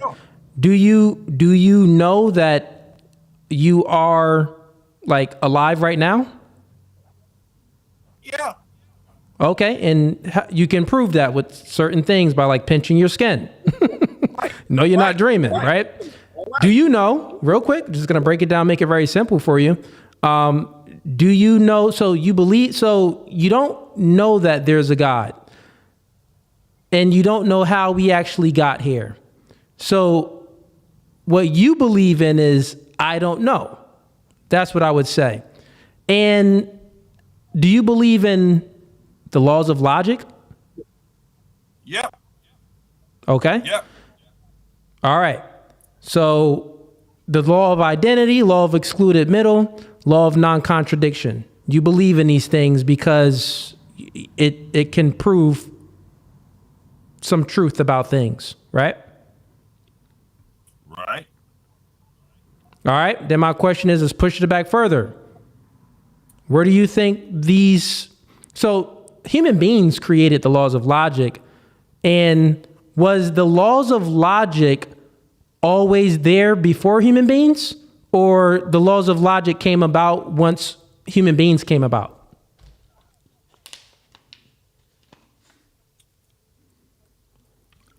You talking about well, let's put it this way. No. Answer the question. I'm answering the question. All right. Irregardless of these laws that you're trying to bring up, I don't know how these directly point to a God creating them or whatever. For all I know, they've always existed with or without a God. Okay, that answers the question. So as far as you know, they've always existed with or without a God. Now, these laws of logic, do you think that most people can use logic? Like, no, I would say, do you think all people are logical beings? Nope. There's some people that aren't, right?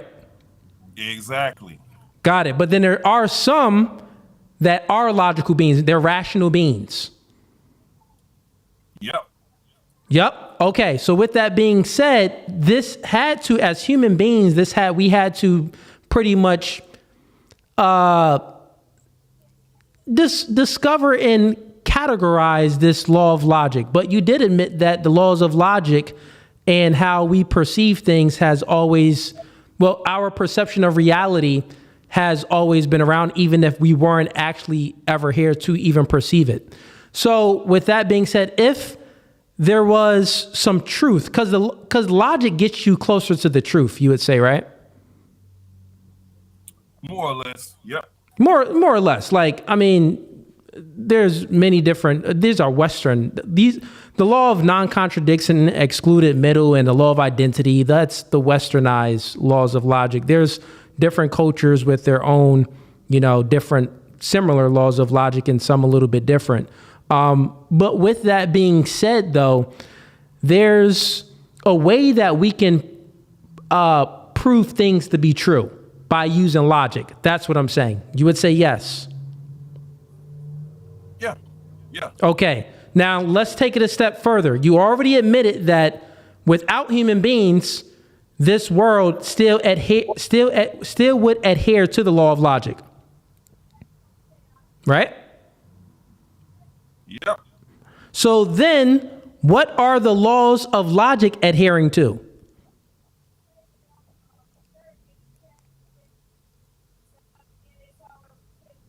Which law are you speaking of? All of them. The three. What do they adhere to? In order for it to be a... Wait a minute. Okay, Do go they ahead. have to adhere to something? Do they have to adhere to something? Yeah. How? Well, then they do have to adhere to something. How are they? If they don't adhere, they either going to adhere to the planet and the stars, right? You can say the planet and the stars created the laws of logic. Then we can say, well, what created the planet and the stars? It's just going to keep going back to dirt, bro. You got to believe in a higher consciousness. That's what I'm trying to get you to think about. You know what? I can believe in 40 unicorns. That won't make them true. So how about that? How about that? Well, then I believe in 40 unicorns. Now what? Now what? So what's the logic behind that? You can believe in anything. That don't make it true. I can believe I won the lottery last week. That don't make it true either. Yeah, but that's not logical. That doesn't adhere to the laws of logic. Believing in a God that you can't prove it isn't logical either. No, the logic is this. I will explain to you. Okay? Like I was trying to explain. I was trying to ask you questions. Your phone Okay. that you just put down, your phone that you put down exists, right? I can see it. Okay, Now, Scamchan, what I was attempting to do was... Same level as your God. Put me All on right. the same level as your God. And explain No, that. stop Why it there. you want to Scamchan, work look. What I was attempting to do was to walk you down the logical path of getting to explain that God, to explain God in a logical way. But you asked me a question. What was your question? Because I want to answer. You were saying something about logic. You want me to explain God with logic. That was your question, right? No, I'm asking you. I'm asking you the same thing I asked you at first. Is that we're talking about? As a matter of fact, it seemed like you're going to try to prove God by going in reverse. You don't have to go in reverse to prove your God. Your God is eternal and all-knowing and always existing. He should exist now. You should be able to prove him now, in the present. You don't have to go way back. What about now? We living in a reality right now. What, God lost his powers? He can't do anything in the present? Bro, what you talking about? He's planning to do things in the future, right? I see what So you're what is he doing saying, in the but I see what you're saying. But when we're having the discussion, if we're speaking about, you said you don't know if there's a God. You never said that you don't believe in God. Do I have that correct? Exactly. The Okay, time so- the time to believe in something. Is when you have Okay, evidence. totally fine. And the evidence that I'm presenting you with, right? The evidence that I'm presenting you with, my example is logic. Human beings, in order for us to be rational creatures, we have to adhere to the laws of logic that you admitted was already there prior to human beings being here, right? So if these laws of logic, the law of identity, the law of excluded middle, the law of non-contradiction, this is how it's the closest thing to what human beings can perceive as proving what's true or not true by using the laws of logic. So this is how we prove what's true and not true. If we're going back, because manipulation happens when you focus on the effects instead of getting to the root, the cause of things, I'm just going back to the cause, right? So me explaining God in a logical way, I'm doing it now. If you believe in logic, my question to you is then you have to appeal to logic in order for you to be a rational being. That is true. Yes? Yeah. What does the law of logic has to appeal to for them to exist?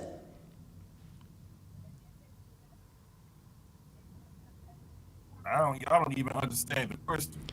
Bro, how don't you understand that question? You're a sentient, conscious being. You're trying to put an abstract thought onto something that's really straightforward, because it's almost it is. So answer the question.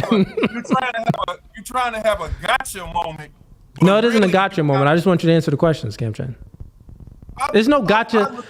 It's a conversation that, I don't even say if someone proved me wrong. I don't care about this. My podcast isn't about proving the belief of God. So there's no ego here. We're just having a debate, bro.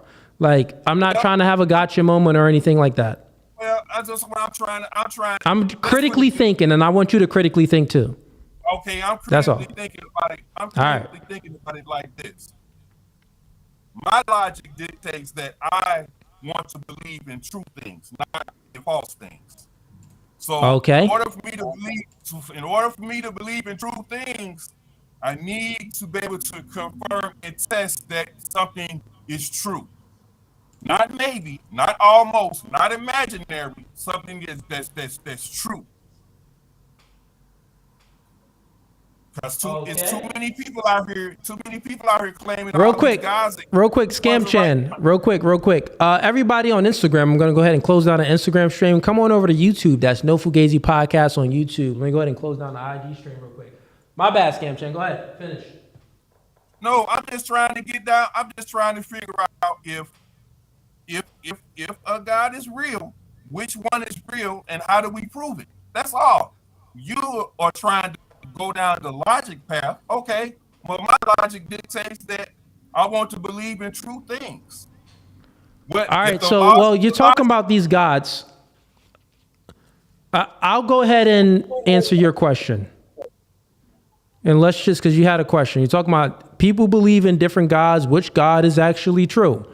Well, when you look at the religions, you got the Abrahamic faiths, and then you got Buddhism.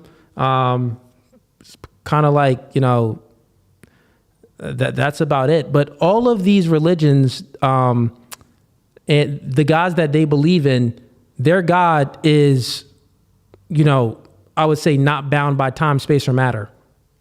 Like, I don't know of any religion that has a God I'm sure there's one out there because there's a lot of them.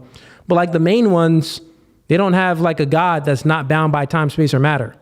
So once again, my argument is the God that I believe in isn't bound by time, space, or matter. It's conscious, right? So when I'm speaking about the laws of logic, and I'm saying that we use these laws of logic to prove what's true and what's false. This is how we are rational beings. We cannot be rational beings if we don't believe in the laws of logic. Even if you Google logic, it has the word rational in it. If you Google the word rational, it has the word logic in it. So it goes together. With that being said, you just submit it, because usually when I have this discussion, I don't really have creation debates. It's more like discussions. But usually when I have these creation discussions, people won't even concede that the laws of logic weren't here if man is here. Normally they say, well, no, the only reason why we appeal to the laws of logic is because it's our human experience and it's what we appeal to. But you just admitted, so the debate is already over if you admit that the laws of logic is still here, but human beings aren't here. Then my question for you is, what does the law of logic appeal to? How are they the identity, the non-contradiction, the excluded middle? It means that there has to be a higher consciousness that they appeal to in order for it to exist and everything to come about for us to have this human experience. So basically, you want to give attributes to laws of logic as coming from somewhere I didn't else. give any. I didn't give any attributes to Sounds like what you attribute? said you got to appeal No, to something. You said you got to appeal to something because of the I said you have to appeal to my stance. You have to appeal in order to be a rational being, to rationalize, to have reason. You have to appeal to the laws of logic. If you don't, you are not going to be a rational being. You're going to be chaotic. You're going to be living in chaos. You're not going to be thinking straight. You're going to be like a chick that was raised without a father and that has 5 baby daddies and no one wants her. You're going to be like one of them chicks. I'm just saying, so appealing to logic means I got to appeal to a God too, right? That's what you're saying. What I'm saying is you're already, I believe that we're already appealing to God just by being conscious. And if you are rational to some extent, you are already appealing to God. So if I use logic to write my software, that means I'm appealing to God because I'm using the logic to write the software? No, I'm not saying, bro, never mind, Scamchan. Listen, man, good discussion, bro. I'm just trying to get to the, I'm just trying to nail down. Let me get KY in here. We got some other people. It's flooded in here in the backstage. So I want to get some more people up. Okay, man. But I appreciate the support, brother. Really do. All right. Have a blessed one, man. All right. Welcome to No Fugazee Podcast. State your name, where you're from. What's good? My name Kai. What's going on, Kai? And what you here to debate about, man? And first of all, that last nigga was retarded as shit.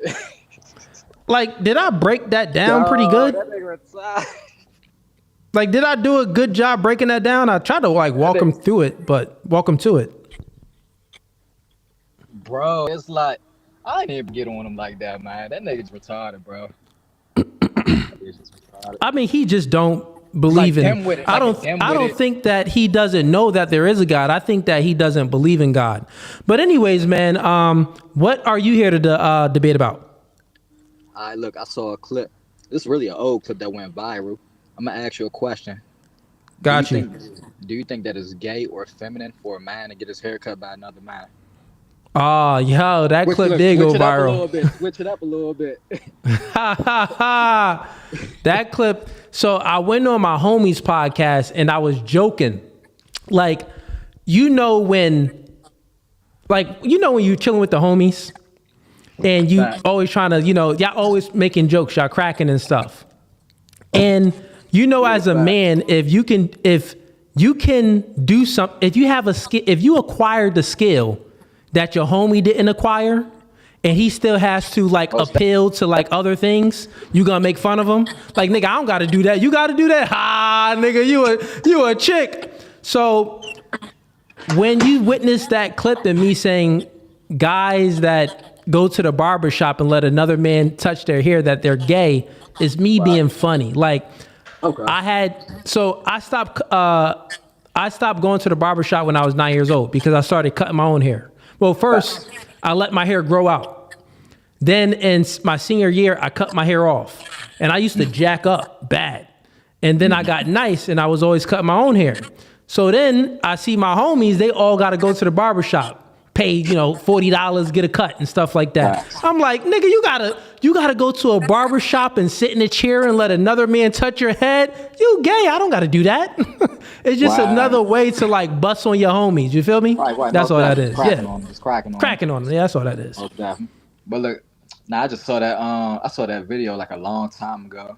And then I saw that it was a debate night. I was like, you know what? Let me bring it up, switch it up a little bit. Too many theological debates and because people don't know my personality, bro. A lot of the things I be saying, it be jokes. You know what I mean? Yeah, obviously. And that's the thing with today's world. And I'm not saying like you or anything, but a lot of people, they either take the things that you say literally, but don't take you seriously. So they'll take you literally, but that's only because, the reason why they don't take you they don't take you seriously is the reason why they take you literally. So they think I don't take this nigga serious. So everything that you say, they take it literal. But then there's other people, they take you serious, but they don't take you literal. So meaning they understand when you joking. That's what that is. You know what I'm saying? Most definitely, man. That shit was funny. That it is funny. They understand when I be like single moms recreational use only. Then they be like, well, Cooley, you were dating a single mom. What's going on? I'm like, I'm not speaking about myself though. I'm not saying literally all, but we know a lot of them are. Hey. You get what I'm saying? So they don't take, there's reasons to why they don't take you serious, and it's because they disagree with your entire worldview. They're just haters normally, so they don't take you seriously. So that means everything that you say, they take you literal. Okay. Yeah, that's how that goes. Most definitely. But any other questions for me, man? Or not? Nah. I just wanted to hop on real quick, man. You know, showing love. All right, man. Appreciate the support, brother. Have a blessed one. Most definitely. You too. Peace. All right, we got. Let's bring up some more people. And actually, let me take a quick bathroom break. We got Rage. I see you up here. We're gonna bring you up in a second. Let me take a quick bathroom break. 1 second here. I know it's a way I could. Nope. Is it that? Nope, not there.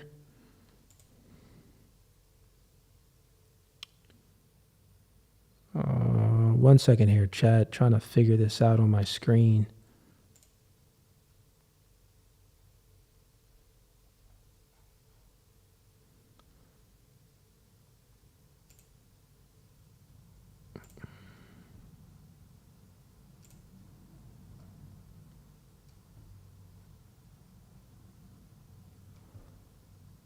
Uno momento, por favor. Okay, there's where I can see all the chats. I was looking at my restream. I'm like, why can't I see all the chats that's coming up? It just went away, but now I can see them all. Okay, perfect. All right, chat, I'll be right back. I'm about to take a quick bathroom break. Give me like 45 seconds.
All right, we back. That was faster than 45 seconds.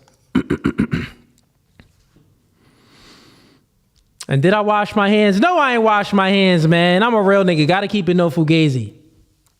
I ain't even touch it, though. You know what I mean? You just pull down and let the thing hang and do your thing.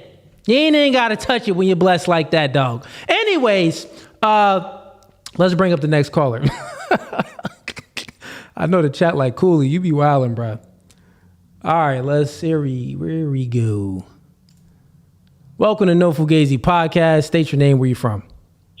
Hey, it's Paul Luapo, known as Simone Rage. I'm actually from the Bay Area, but right now I'm residing in Utah. Okay, cool. And what are you here to debate about? So you might have talked to this. I just barely jumped on your live like 20 minutes ago. Okay. So I just wanted to ask two things. I noticed you talked about religion, but there was more of a current topic that's been going around with the 100 men versus one gorilla. Okay. And I made a video about how I feel like 100 men can win. But I'm wondering, just from what you've already known, seen, and talked about, if you even talked about it, who you think would win? Man, that's funny. I've been seeing that go around. So 100 men, I know that a gorilla is as strong as about 10 men. And then I've seen videos where it's like people are saying like, well, once one guy sees, how the gorilla just rips off his head, that's going to discourage other men. I'm like, well, yeah, if they're betas, right? But no, 100 men will destroy a gorilla. Okay, I thought I was the only one. Yeah, no, 100 men will destroy. The thing is, it's weak people. They're not aware of the carnal nature that human beings can oppose on another physical creature. Now, yes, the gorilla is stronger, but the gorilla is not smarter. Is Floyd Mayweather? Cotto was stronger than him. Miguel Cotto was stronger than him. He even said Cotto was one of the hardest punchers, so has more brute strength. But, Floyd Mayweather has higher ring IQ and a much swifter fighter. So when it comes, and we're speaking about 100 men, now if they say like 20, I'm going to be like, it's going to be hard. It depends on the 20 for sure. But if you got 100 men, even if it's some betas in there, they still ripping that gorilla to shreds. I don't know about 20. 20 is, I don't know about that. But 100, I'm very confident.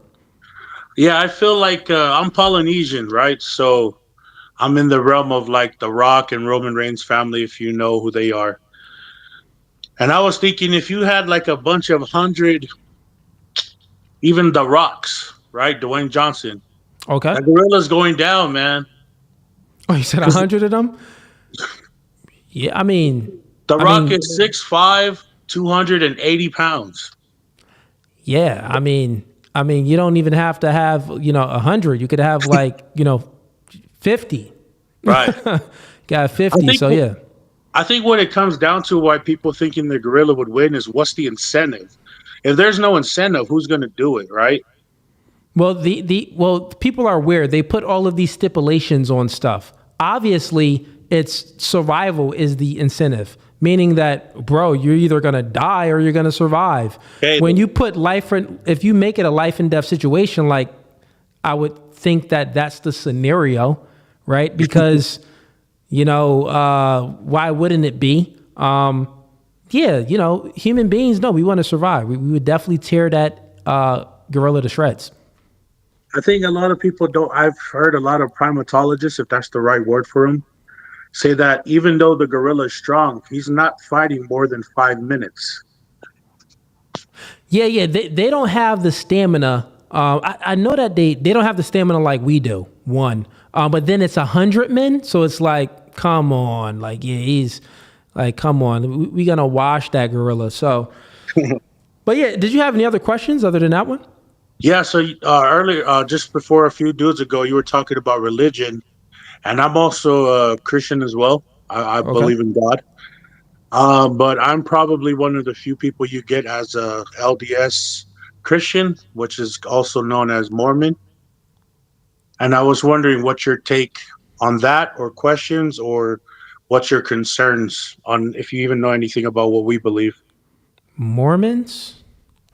I seen like a clip the other day of something about explaining, Mormons and stuff like that. Y'all believe in heaven and hell or no? Obviously, we believe in a type of heaven. And we believe that there is a type of hell. I think we consider that the outer darkness. When it comes to that assumption, we don't believe that God is trying to let us fail. So it's not one or the other. That's why Christ died for us, to give us many chances to go back. So, but we do believe there is a... Do you believe in like reincarnation then? What do you believe in? No. We don't believe in reincarnation. If that exists, I don't know. I don't think so. But we believe that hell is just a term of being separated from God in a sense. So if that's the brimstone part, I don't know. We don't really believe that there's like a fiery hell. But since I'm not familiar with it, what's like an extreme Mormon belief? If you don't know anything about Mormonism, we don't really call it Mormonism, but the world does. They still believe that we practice polygamy, but there's other sister branches that's not affiliated with our church that still continues to practice that. Let's see. A lot of people talk about what we call undergarments, that when you are able to go through what we call temples, you're given certain clothings to remember the covenants you've made with the Lord at the temple. Okay. And then that's kind of that comes to mind right now. Okay, I'm just Googling Mormonism. Give me a second here. These You're good. include the marriage. Okay. So yeah, you said polygamy was in there. Okay, cool. Which is beliefs. Okay, so an extreme belief includes the Adam God teaching the principle of blood and atonement. The belief that missionaries should teach. Do you believe that Adam and God is brothers or something? Well, we have a different perspective of God. We believe that there's a heavenly Father, and then we believe that his son is Jesus Christ. So I would imagine that we believe Jesus Christ and Adam are brothers, but we do believe in God, Heavenly Father. Okay, so you believe in Jesus Christ and Adam are brothers. Okay, yeah, that's an extreme belief. I mean, for us to get into a debate about this, I would have to do more research to see, what's a wild belief to attack your worldview. But I mean, I don't really have to know too much about it. I can just use logic if you want to get into a debate and you can attack my worldview. So are there things that you disagree about? You disagree with my worldview from a Christian ethics based worldview. And then maybe we can go down that way. If not, then, probably. So in the Christian belief, more Christian sects bring up the term Trinity. Okay. The LDS belief, we do not believe in that sense, their definition of what they consider the Trinity. Although we do believe in Heavenly Father, Jesus Christ, and the Holy Ghost, but we don't believe that they are one entity. We believe that they are one being, as of they can provide things, but we believe that they're three separate beings. Okay. All right. So, yeah, I mean, I don't believe in a Trinity. So like the three different personalities, I don't believe in that. Three different personalities. I just believe that it's all one. So, I believe So the thing is with human beings, they always want to try to put a word to something and give it meaning so they can perceive, so they can have some type of perception of what's going on, so they can make some sense of what's going on. So when you talk about God, and then there's the Spirit of God, which is the Holy Spirit, and then there's Jesus, the man, in flesh form, they say that, well, that's three different personalities. So Jesus has personality, the Spirit, the Holy Ghost, different personality, and then God, different personality. I look at it that it's the same conscious. It's the same consciousness. And God is almighty and all powerful. So why would he need to separate his personality into three entities? No, he's all powerful, almighty. He can just have his spirit and his consciousness he can put that into a human flesh form, into man.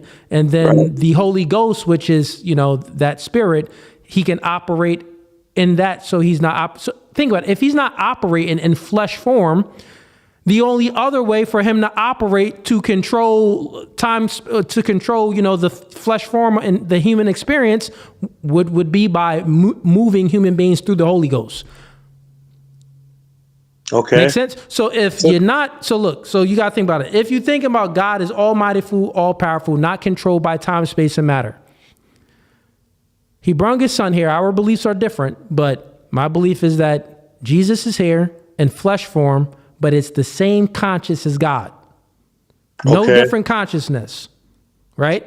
But then you got to think about, some people would argue, well, we don't really understand consciousness. I know we don't understand it, but we do know that without consciousness, we're not aware. So it's God awareness of things in flesh form. Okay. Then if you think about if God wants to, I'll let you get to your question real quick. Let me just finish this for the audience too. Then if we're thinking about it, if Jesus isn't here and God is not in flesh form, how can we still experience God and let it be? How can we have a personal experience with God if he's not in flesh form? That would be through the Holy Ghost.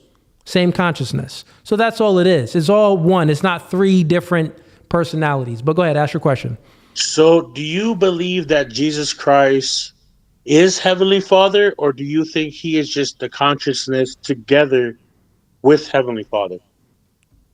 Once again, Jesus is God in human flesh form. So it's God's consciousness, God's spirit and consciousness in the human flesh.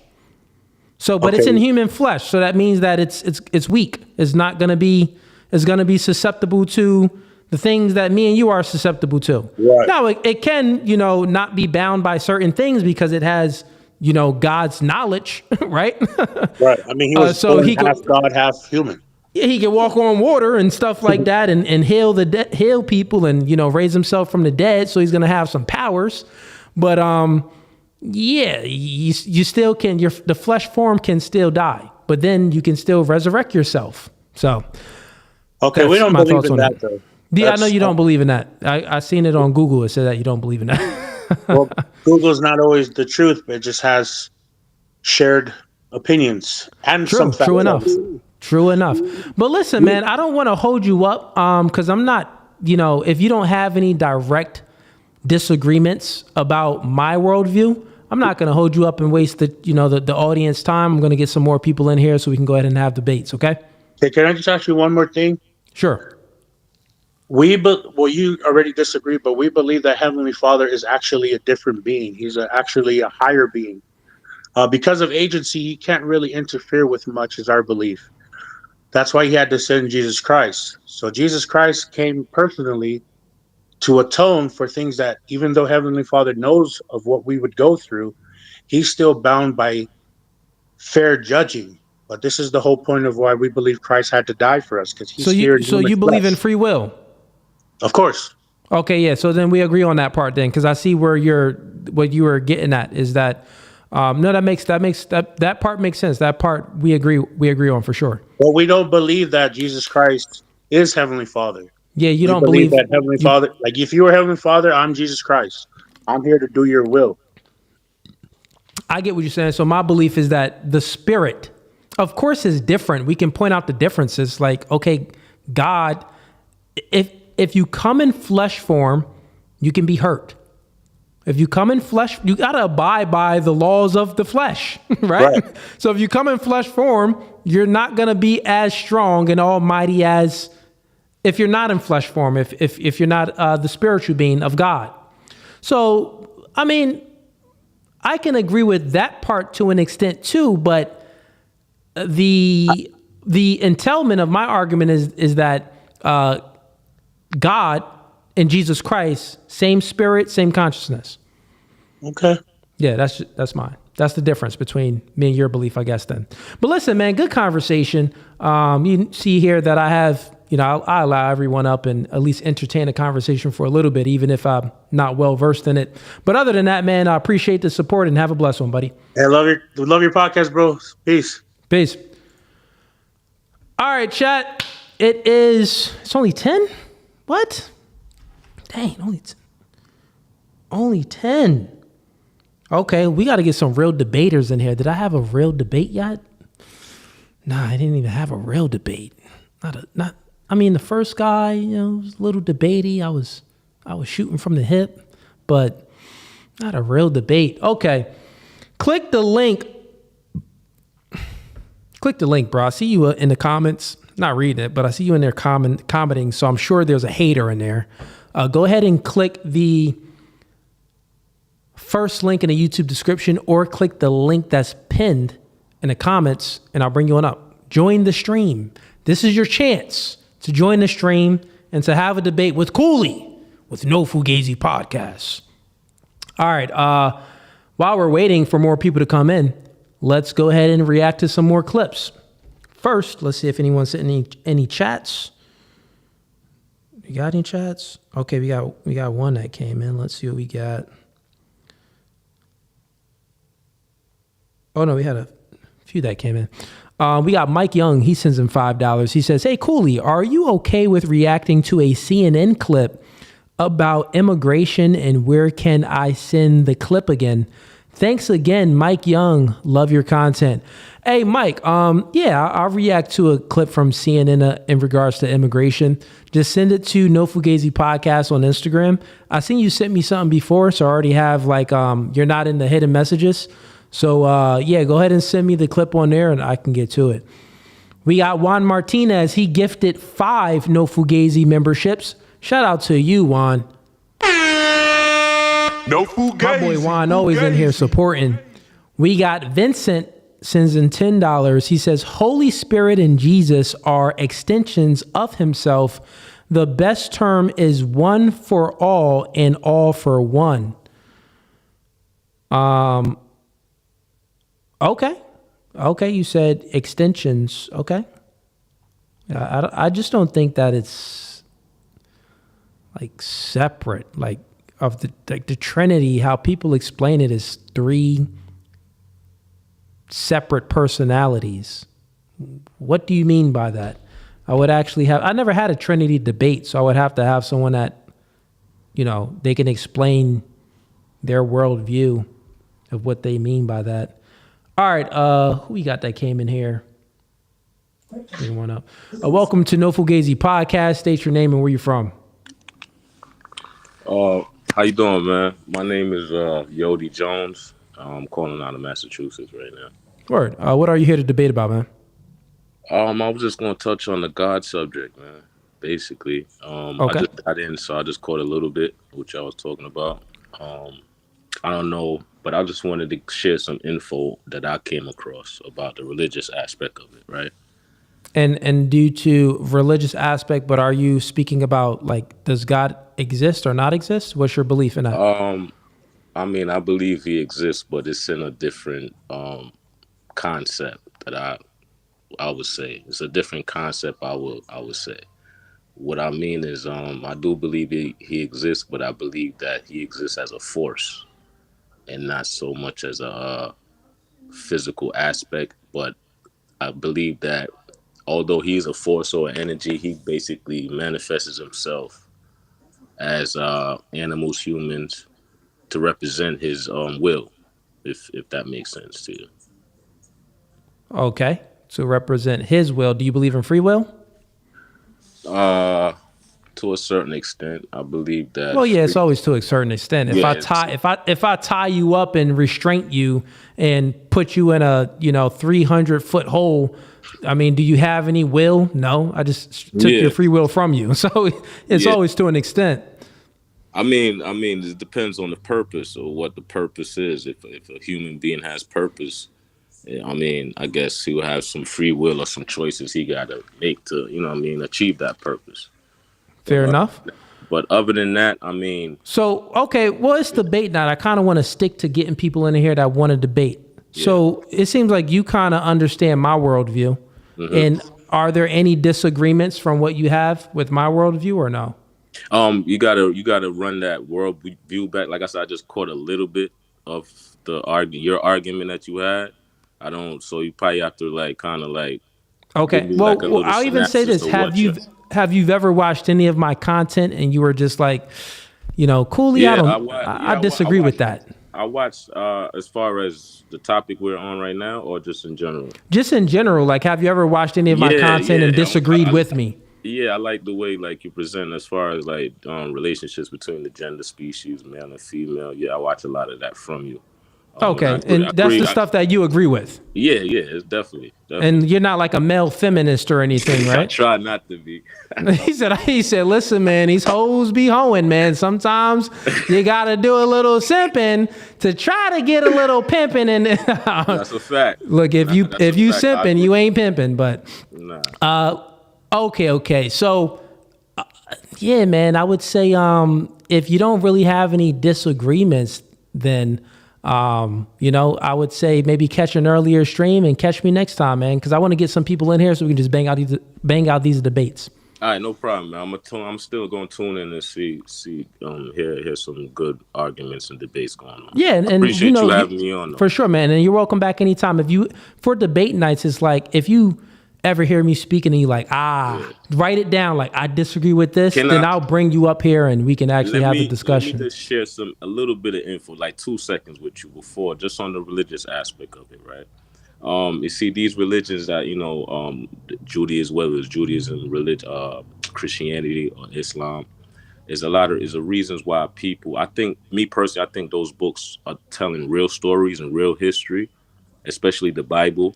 And I feel like the reasons why certain characters in the Bible, when people say the Bible is fake, the stories is fake, and it has no evidence in reality as far as historical reality, I believe that a lot of the reason why people can't find characters in the Bible in real history is because they're looking at the wrong timeline. You know what I'm saying? Basically, history has been reconstructed over the years by different conquerors and different rulers over time. So a lot of history was fabricated in terms of forgery, books were forgerized and all that when it comes to religion. So I would just advise people to really research these religions historically aspect very well to trying to pinpoint characters in the Bible into real history. So I just wanted to add that. I don't know if that could, give some Fair enough. All right, man. Well, appreciate the support, brother. And I'm going to bring up some more people. Have a blessed one, man. All right. We got some more people that just jumped in backstage. Let's see what we got. Okay. Welcome to No Fugazee Podcast. State your name and where you're from. Welcome to No Fugazee Podcast. State your name, where you're from. My name is Janette, and I'm from Chandler, Arizona. All right, Janette, and what are you here to debate about? Well, I just want to first say that I follow you, I like you, and agree with a lot of what you say, so definitely not against you. But there are 45,000 different denominations of Christianity, so there's, a ton of different beliefs, although we have one Bible. And I think that, most often people tend to they don't know that Christianity is steeped in paganism. And so the God of Israel was against paganism. And the Trinity was pagan. That was from the time after the flood. And Jesus was God's representative as his son, because he's called the firstborn of God's creation in Colossians 1:15. He was being the firstborn of all creation. He was next to his father. Rightfully, that's why he calls him Father. Jesus never claimed to be God's equal, never claimed to be God, never said that to anyone to pray to him. He said that he was God's son. And the Israelites knew he was God's son. However, the Jews. So go ahead. No, I was going to say, no, you're fine. You're giving me your perspective about religion and the Bible and stuff like that, which is fair. No one's here to, argue on your belief on how you interpret things. I interpret things, much different, a little differently than how you've just expressed yourself, which is fine. I would say that, when it comes to, the whole paganism thing, and, the whole Trinity is, pretty much saying that there's multiple gods. Once again, I don't believe in a Trinity, so that's not my belief. We just had that discussion with the last caller. But in regards to the other things that you said, the thing is, when it comes to Jesus Christ, he actually came to, get rid of all of this religion. That's what he came to do. It's like, forget the religion and just, seek me. You get to the Father by, coming to me. And so drop the religion, drop all of these, superstitions and these weird traditions that you have, and, seek the truth, seek me. And I think that's what it's about. I say all of that to say, you don't need to be religious. You don't need to be religious to do the right thing. You know what I'm saying? Like, you don't need to be religious to do the right thing. You don't need to be religious to repent for your sins. We all have a moral compass. We know when things are truly wrong. You know what I mean? So, that's my stance on it. Like, once again, I tell the audience again, I'm not a biblical scholar. I don't claim to be, like some religious leader. I'm a man that knows a lot about a little bit. So yeah, with that being said, I would say a little bit about a lot. Let me rephrase that. I'm a man that knows a little bit about a lot. So, any other questions, Janette? Anything that you actually wanted to specifically speak about or have a discussion or a debate? I know you said you agree and you like the podcast and stuff, but anything else? No, it's just the chat was asking me to come up. Oh, okay. You were in the chat. You were in the Yeah, when you come up, you gotta come up and have an argument. Just like the last guy came up, he really didn't push forth an argument so we can have a debate. Like, I think if you tune in and you watching my stuff, you know my worldview to a good extent, and you know the things that I don't agree with and the things that I do agree with. So, but yeah, I appreciate the support, Janette. And you were going to say something else? Go ahead. Yeah, I did see you talk to the Hebrew Israelites, and you did a great job. You and the other guys did such a great job at trying to help them reason on, all that. So I loved it. I agree, and I love the way you debate, and also you have respect still, but you come at them exactly with what the truth is. So I did like that, but I appreciate that. Yeah, I follow the Jehovah's Witness faith, and I know a lot of people hate on that. But their teaching is based on the Israelite Hebrew, history, right? And God in the Old Testament came out to his people. He took that nation as his people only for the sake of his son, because the Messiah had to come. Not because they were a special people, different than anyone else. It was because it was his promise to Abraham that he loved Abraham for the faith that he showed, willing to even kill his only son Isaac.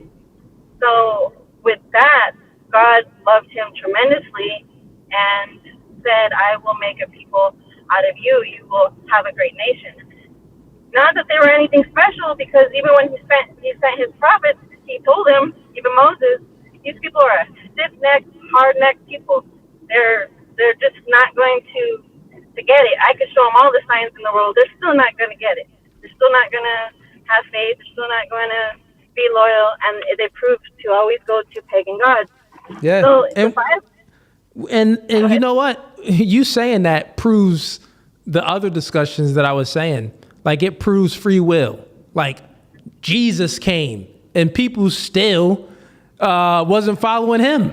Like, goddamn. Right. Like, this proves, like, if you believe in Jesus, my nigga, you gotta believe in free will, because people ain't even followed Jesus, and he was trying to get them to follow him. So it's like God, the almighty being, came in a flesh form and was like, my nigga, I'm here to help you. Just follow me. Like, here's what you need to do. And people still rebelled and was disobedient to Jesus and God in flesh form, which is Jesus. So that just proves free will even further. Like, yeah, we got free will to obey God or to disobey God. But listen, Janette, good conversation. I appreciate you for supporting and calling in.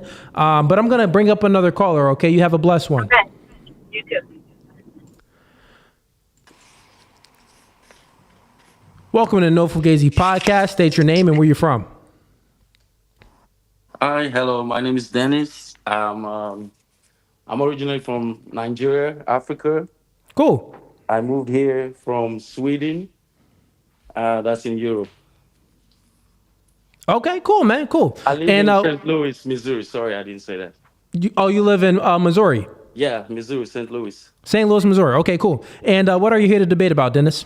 First of all, I'm gonna start and say that I've been watching your show for a very long time. I really love it. I always agree with everything you've said, and yeah, you put everybody exactly where they should be, which is telling the truth. But recently, there was one of your show recently that out of everything that I've been watching, I've always watched it to the end. Sometimes it's 2, 3, 4 hours. I'm always there. But this one I couldn't take 10 minutes into it because He said I couldn't take it. Okay, let's get to it. What do you disagree with, Dennis? what I disagree with was when you talked about a man, a real man will not like a woman who smokes. Like a real man doesn't. It's a preference, Dennis. Don't take it so literal, Dennis. You took it like you were. No, I didn't take it literal, Dennis. You did. Everybody. No, everyone man. on there were trying to tell you that you don't smoke, so you really can't. Like you're not in a position to Yeah, give a you- view on that. Now, You there's a taking reason it why I'm literal, saying this. Dennis. I'm So- gonna break it down. I'm gonna make it. Okay, yeah. Yeah, there's a reason why. Well, why I'm saying this. before you do that, before you break it down, because you may not have to. Let me give context and give the audience context. If I guess I was in the comments talking about, I said that a real man wouldn't smoke. That's what I said. Yes. Okay, yes. so I think I A know. real man wouldn't smoke, and a real man wouldn't date a woman who smokes. Who smokes? Even Okay, if a real gotcha. man smokes, you said, even if a real man smokes, Uh-huh. he wouldn't want to be with a woman that smokes. Okay, I got you. So Yeah. the context, so I know this was actually the last podcast that we did, I believe. The last dating show that we did. So the context of it, that's why when you watch stuff, sometimes it's like, I'll be honest with you. Men, we fall short too when it comes to being emotionally triggered sometimes. Because if something applies to your life, say if you're a smoker, say if you're a quarterback for the NFL, say if you're something that, if someone is talking about something and it applies to your life, and the person that's speaking, they are disagreeing with something that applies to your life, you kind of would you'll get triggered, which would then you won't listen to the full thing. So I didn't. I'm guilty of that. See, I know that you are. So let me give. I couldn't watch the rest of it. Look, see, you're triggered. It's okay, man. Why? Well, let's finish first. Sorry about that. Okay, I'll finish first. So let me explain. The context behind when I was saying that a real man wouldn't be smoking and a real man wouldn't accept a woman that smokes is because we were talking about women and all of those chicks on a panel. Sometimes when I'm speaking to women, I got to say things abrasive and direct and not give any wiggle room sometimes because I need them to think linear. So you got to be very direct. So the context of me saying that was all of the women we had on the panel was smokers, right? And all of these women on the panel, they all was single. Well, the ones we are speaking about was single. It was all of them besides one was single. Yeah. And the ones that was single, the guys that they broke up with, all of them was smokers, right? So I was like, well, that's one common denominator. So, and I even expressed that we accept who we are. So if I don't do certain things, if I'm a non-smoker, I'm less likely to accept a woman that does smoke unless I'm a man with no options, and then I'll accept that woman. If I, am not in support of, the radical left and LGBTQ, I would not, the likelihood of me accepting someone else that's in that community, extremely low. You get what I'm saying? So meaning that we kind of accept who we are. So when I'm saying that if there's a person, a man that isn't accomplished, right? Yeah. And he's out there smoking, but he doesn't have $100K in his bank account. Yeah. Well, why don't you maybe put that vice down and maybe assert yourself more? Now, this doesn't mean, I even said on a podcast, there are some there are some people I got 2 friends. They smoke, they chain smoke, but they be motivated. They can still get things done. I'm like, dang, y'all niggas is rare. And they know that they're rare. And they even tell people like, bro, you not me, don't do it. I can still operate when I'm high and do things. But then even to them, I say, you know that when you smoke, it alters your mood and it's more of a downer, especially smoking weed. It's a downer. It's not an upper. It's not like cocaine. I never did any drugs, but let's just assume from what I heard and read about, not like cocaine. It's an upper. You ready to go. You on stuff. Smoking weed is a downer. You relaxed. Well, that's why it's the drug that it's like, F it. Oh, I just lost my job. Hit this weed. F it. Oh, she broke up with me. Hit this weed. F it. It's the F it drug. So how can you really assert yourself if you smoking and taking the F it drug? So I would say that to even my friends that do smoke and they are ambitious, they accomplishing things. I say, imagine if you didn't smoke, how much you'll accomplish. You'll be a multimillionaire probably.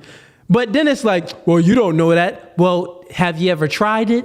You get what I'm saying? So that's the context of it. It's not to say that, someone that's fully accomplished in smoking, no, yeah, they're fully accomplished already. You want to go ahead and hit that weed? Go ahead and hit it. If I'm a billionaire, the richest man on the planet, I'm not hitting no weed because there's no void in me to ever hit a weed. And I don't have any curiosity to do anything like that. I'm very straight edge. Okay. All right. That's just me though. Go ahead. Yeah, that's just you. Now I'm gonna use myself as an example now. When I was growing up, I hated anything that's got to do with cigarette, tobacco, weed, anything like that. I grew up in a home where it was 6, 7 girls in that house.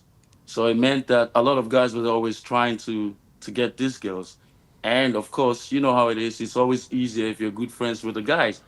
So when I was even, saying, oh yeah, you could date that or you couldn't date that. Of course, I didn't have the final say, but I'm the guy in the house. It meant that the ladies listened to me.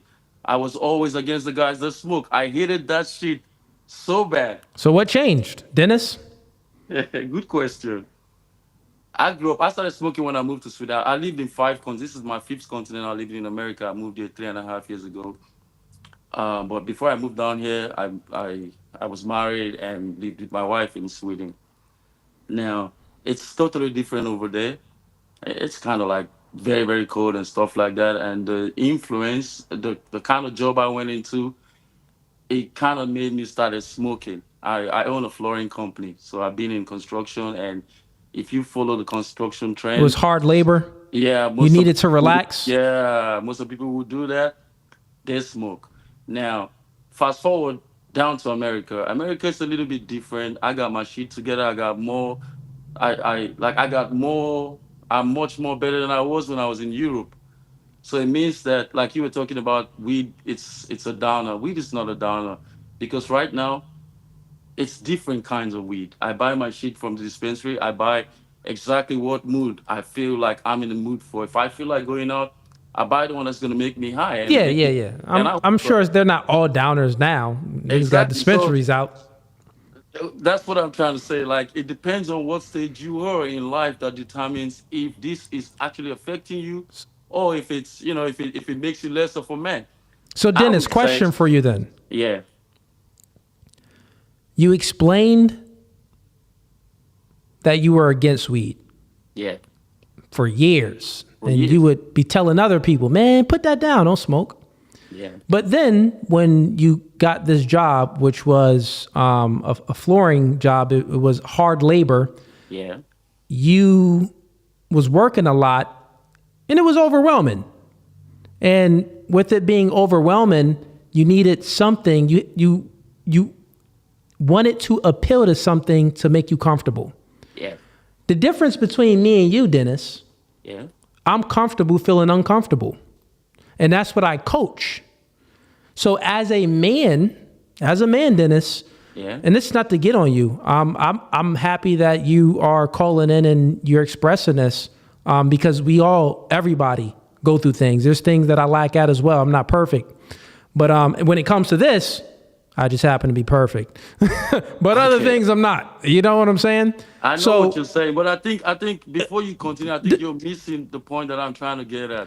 I understand. I get disciplined. I understand. You get discipline. exactly You understand where discipline, I okay? understand discipline. All right, got it. The reason I'm gonna tell you that I understand discipline is it's a number one rule in my company that nobody smokes between my work hours. Until 6 p.m., you can do whatever you want to do. The next day when you come to job, you gotta come to the work exactly as I left you.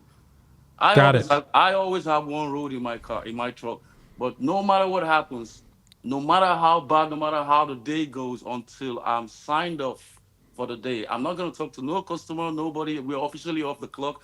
Sometimes I'll be the one that even lights it and pass it to my guys. Like, I'm so disciplined when it comes to it. I don't smoke unless I'm sitting in my truck driving home. I drive straight into the garage, into my penthouse. I go to the balcony, I smoke. This is how I do it. You never see me during the day out high or stuff like that. No. Yeah, I do and, this and that's the thing. what I'm trying to say, what I'm trying to say, why I Well, say you're missing the point is that Yeah, go ahead.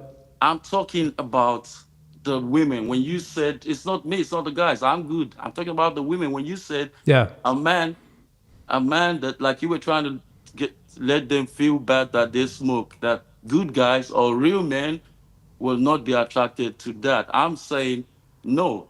I was in a perfect, I wouldn't say perfect because there's no such thing as perfect, but my ex-wife, she didn't smoke.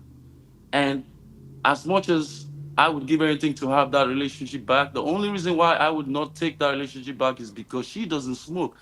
Because there's something called quality time. And for a guy that smokes, we know the importance of that. I know how much time I lost just because, she had to put up with me in the patio or go away, give me a few hours or give me an hour or stuff like that. These are things that we could have done together if it was something that she was into. So I always say to myself, no matter what happens, no matter, I'm single right now, but if I will ever get into a serious relationship, this is one of the things that I put as, I think it's very, very vital to me.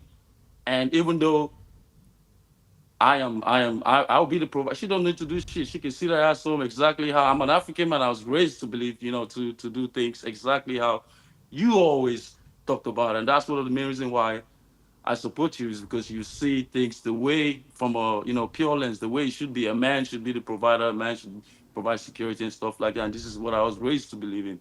But to say that What on happened? her, like, just Okay. because she smokes, her chances of meeting a real man, like, it kind of like. Well, lowers no. down. Well, I didn't say that. That's taking what I said out of context. But you're actually, you good? Yes, I am. I just keep getting the crazy thing is, Dennis, your life experience proves what I said correct. Because remember, when you didn't smoke, you were against people and women that did smoke. When you started smoking, that's when you started to accept people and prefer people that did smoke, which proves my point that I said accurate, where when I said, well, we kind of accept who we are. And I think he's having some issues here, so I'll go ahead and bring him out and I'll just finish my point.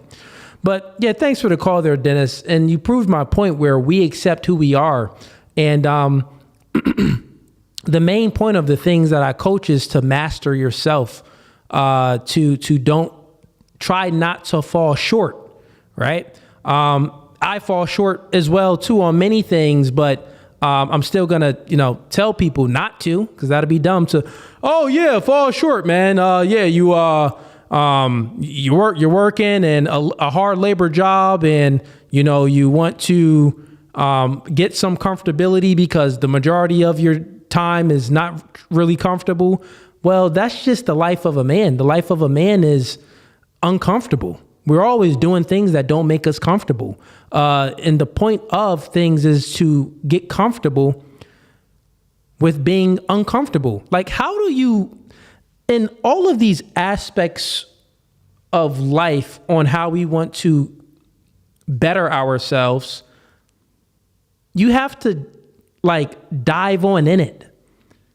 And what I'm saying is bravery. If you want to be brave, you don't run from that bravery, right? You don't run from being brave. You run towards the things that would make you brave, right? So if you want to be brave, you don't be a coward and you don't avoid it and you seek some comfortability somewhere.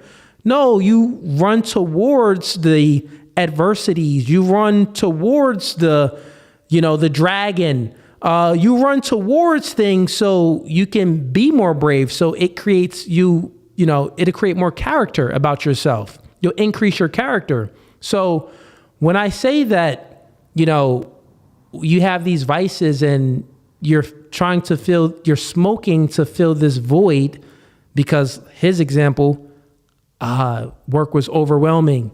Let me smoke so I don't feel overwhelmed. Instead of running towards feeling overwhelmed, and then you will your threshold of dealing with feeling overwhelmed would increase. I repeat. Dennis called in, and he had a threshold of feeling overwhelmed, and it was hard manual labor, doing flooring. That flooring job, the other jobs prior to this, because he didn't smoke any weed, his threshold was big enough so it never got to the end, it never filled his full threshold. So meaning that he still had some wiggle room to overcome feeling overwhelmed. But then he met his match, and it was this flooring job. And this flooring job was kicking his butt. He was like, dang, this is overwhelming. I just want to feel comfortable. I'm working too much. I'm doing too much physical labor. So in order for you to get stronger and master this feeling of being overwhelmed, you run towards it. You say, you know what? I'm scheduled to work these many hours. I'm going to work more hours. So then when I work my regular schedule hours, I have more threshold room so I don't feel overwhelmed. This is how you build character, by running into the fire. Not running away from the fire. That's what cowards do. They run away from the fire. And this is what I'm trying to teach y'all. How do you become brave? You become brave by, doing the things that doesn't make you a coward, by running towards your adversities instead of away from them. Running towards your struggles, fixing them, trying to figure them out. That's how you build character. That's how you become braver. That's how you become, that's how you stop lying. A lot of people got a problem with lying. They be lying so much. This podcast is called No Fugazee. Niggas be lying all the time. They used to lie, and they lie because, if I don't tell a lie, telling the lie makes me feel comfortable. No, nigga, every lie gonna add up and keep adding up. And it's not to say that I'm void of lying, but I can tell you that I tell less lies than other people. Crazy thing is, they tried to put me on blast a few months ago and said, we exposed Cooley. Meanwhile, what did you expose? I never told a lie. TikTok got almost 2 million followers. What was a lie? I talk about it openly on my podcast of my own personal life. What was the lie? It was just propaganda. So they thought they had a gotcha moment. I lost no subscribers. We reached 300K. We got a new studio. We doing bigger and better things. They thought they was going to stop No Fugazee podcast. They're not stopping anything. We just getting started. I'm only 2 years in. What is they talking about? No Fugazee. All right. Fugazee. All right, chat. Wish we could have finished that conversation, but Dennis was having some audio problem. But I get his point, and I think he understood what I was saying too. Okay, what is it right now? It's 10. Let's get to the super chats. Got some that came in. We got Yo Boy Lame sends in $5. He says, "Peace, bro. But you look like you jack off and look at everybody. When you tell someone, I'll see you later, that's a treat. This emoji look like your eyes." I'll go ahead and like it. Yo Boy Lame, your jokes is big trash, bro. Because you in the Philippines, man. You wasn't really raised in American culture. So that's why your jokes don't be hitting like that, man. But fair enough, man. I mean, you know, I'm always here for the rank session. We got Glenn Lawrence Presents sends in $20. Appreciate the support. Shout out to you. Here's a debate prompt for you. The red pill is flawed, and in its current state, it has a greater chance of causing more division between men and women. Yeah, that's a pretty good debate prompt to get people in.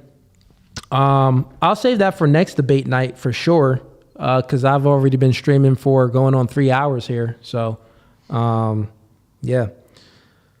But yeah, no, I'll save that. I'm going to go ahead and screenshot it. Thank you, Glenn, because that's a good one. For next debate night, I will, that's a long, you worded that very long. I'll put in the description, is the red pill flawed? ? And then, you know, people should start coming up that, you know, agrees with that or something like that. I like that debate prompt. And you know what? I actually should start doing some debate prompts instead of doing it random. One of the reasons why I do it random, and no one else does this, and trust me, when I go into things, I'm very perspicacious. I'm very observant of, you know, other people that's in the sphere doing debates and stuff like that. And most people, when they do their open debates, it's a topic and they like stick to the topics. But with my open debates, I like it random because also it's like it helps me, you know, it helps me sharpen myself. I'm be honest, because I don't know what people are going to talk about when they come on stream. It's random. They can say, nigga, you this and this and this. I don't know what they're going to say. They can bring up so many things and that I said from a year ago, and it helps me to be sharp. So this is why I do my debates this way, but also it allows people to, I'll say this, some of my most viewed videos on YouTube is off all debates. And it was from the randomness of it, meaning that it wasn't a debate prompt. It was someone came up, they was like, Cooley, I heard you say this, I disagree. And then we went at it and boom, it popped off, it goes viral. The male feminists, those is most of them wasn't a debate prompt. But I do like to schedule debates too. And I do have a few scheduled for next week and a week after of one individual for like a 2-hour debating like, you know, feminist and stuff like that and LGBTQ stuff like that. We got a few things scheduled. And then I got some interviews scheduled as well where I'm going to have people come up and, you know, share their perspectives and their story, and just going to be an interaction type conversation type deal. But thanks, Glenn, for that debate prompt. I will use that one because I think that's going to get the conversation started, and I'm a master in that discussion. So that'll be good. A lot of the topics that was discussed today, I'm like, I'm not a black belt in, you know, these religious topics and stuff like that. No, I'm like a black belt in logic. So I'm able to do these live debates and have random people come up and ask me random questions because I'm able to logically think to defeat their arguments logically. So that's normally how it happens. All right. I think that was it for the super chat. So we got over 200 people in here. Maybe I'll get to one more clip. Let me see. We had a lot of clips that people sent in, but I didn't get to react to it.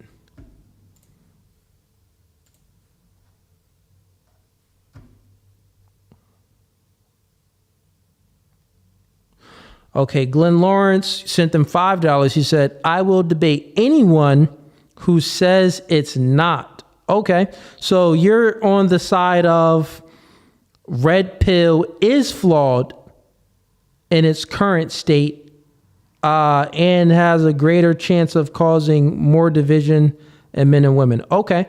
Yo, Glenn, come on up. Come on up and we can have the discussion. My first question is, what's your definition of red pill, because so many people got different definitions. So click the link and come on up, Glenn. Depending on your definition, we could have opposing views. So it could be a good debate.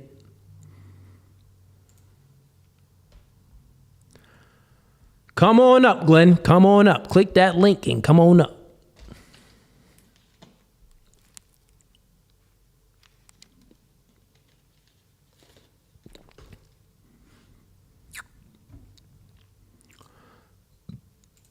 All right, so while we're waiting for Glenn to come on up, he sent in $25, so I hope he does come up. But I guess I'll get to another clip to react to. Give y'all some more content.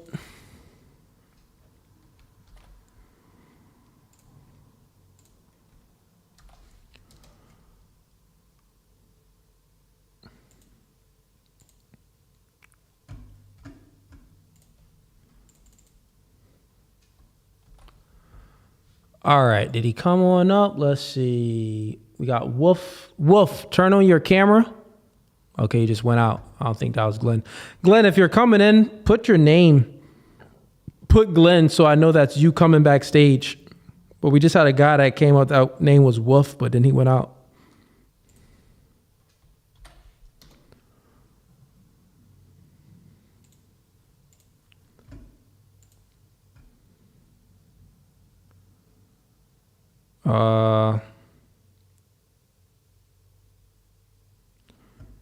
So someone sent in, okay, let me react to another clip.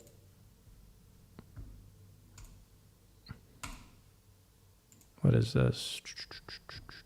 Okay.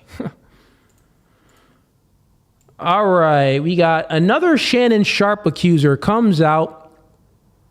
What are your thoughts on this? Should we believe all women or should we have doubts about this?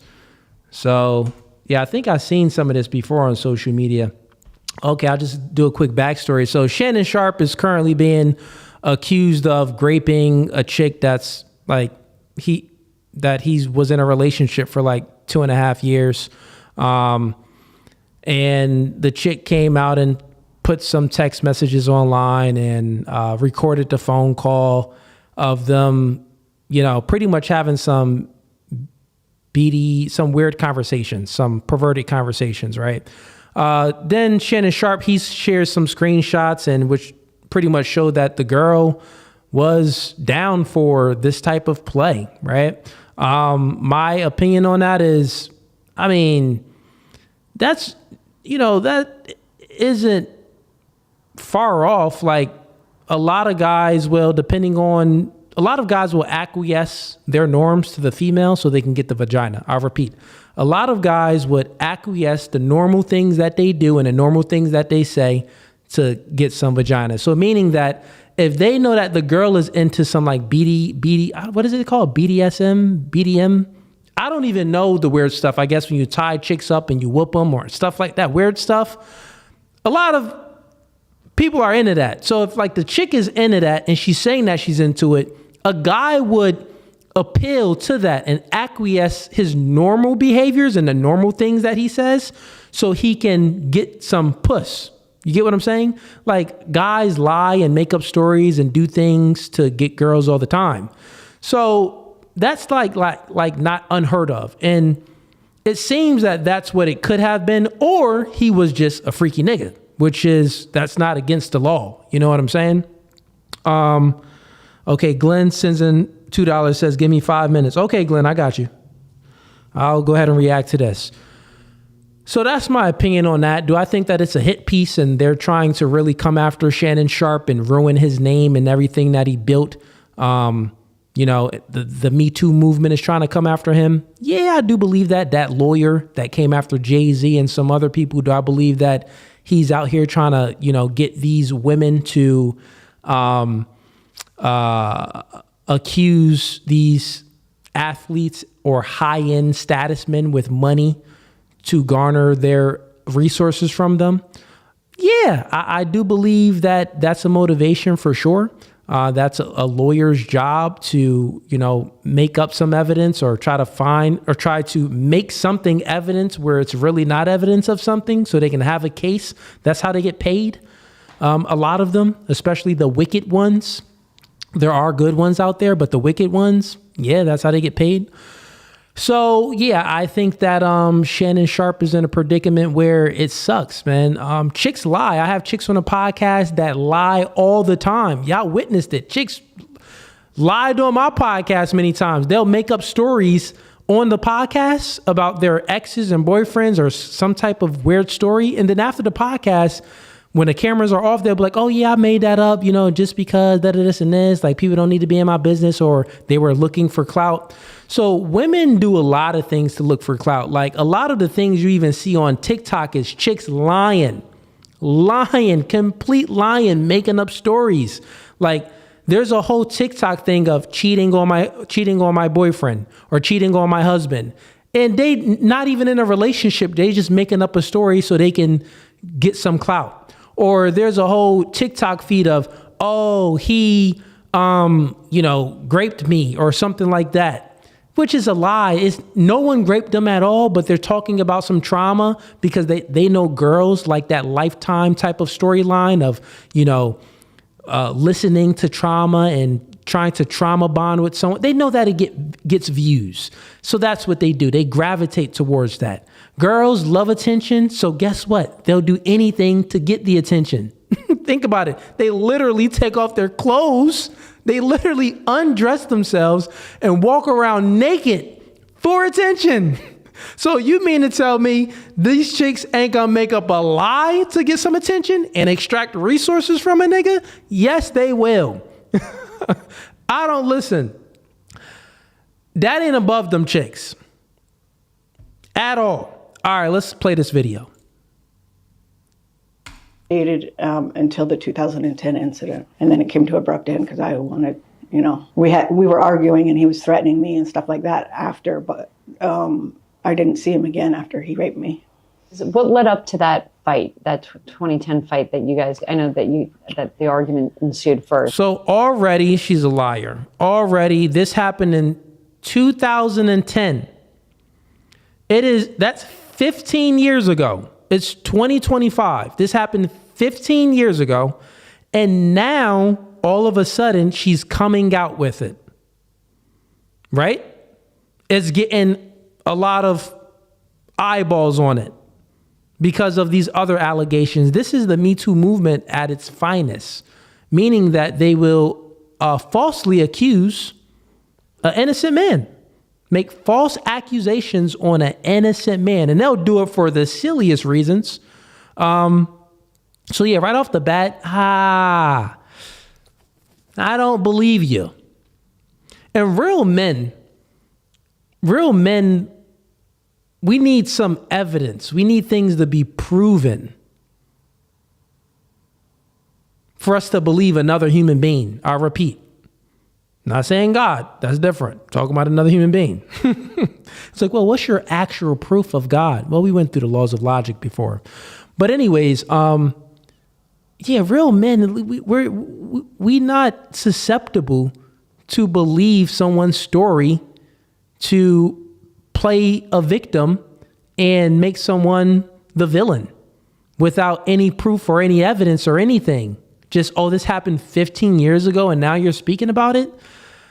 Like, this stuff is like low IQ are susceptible to the lies like this. Low IQ people.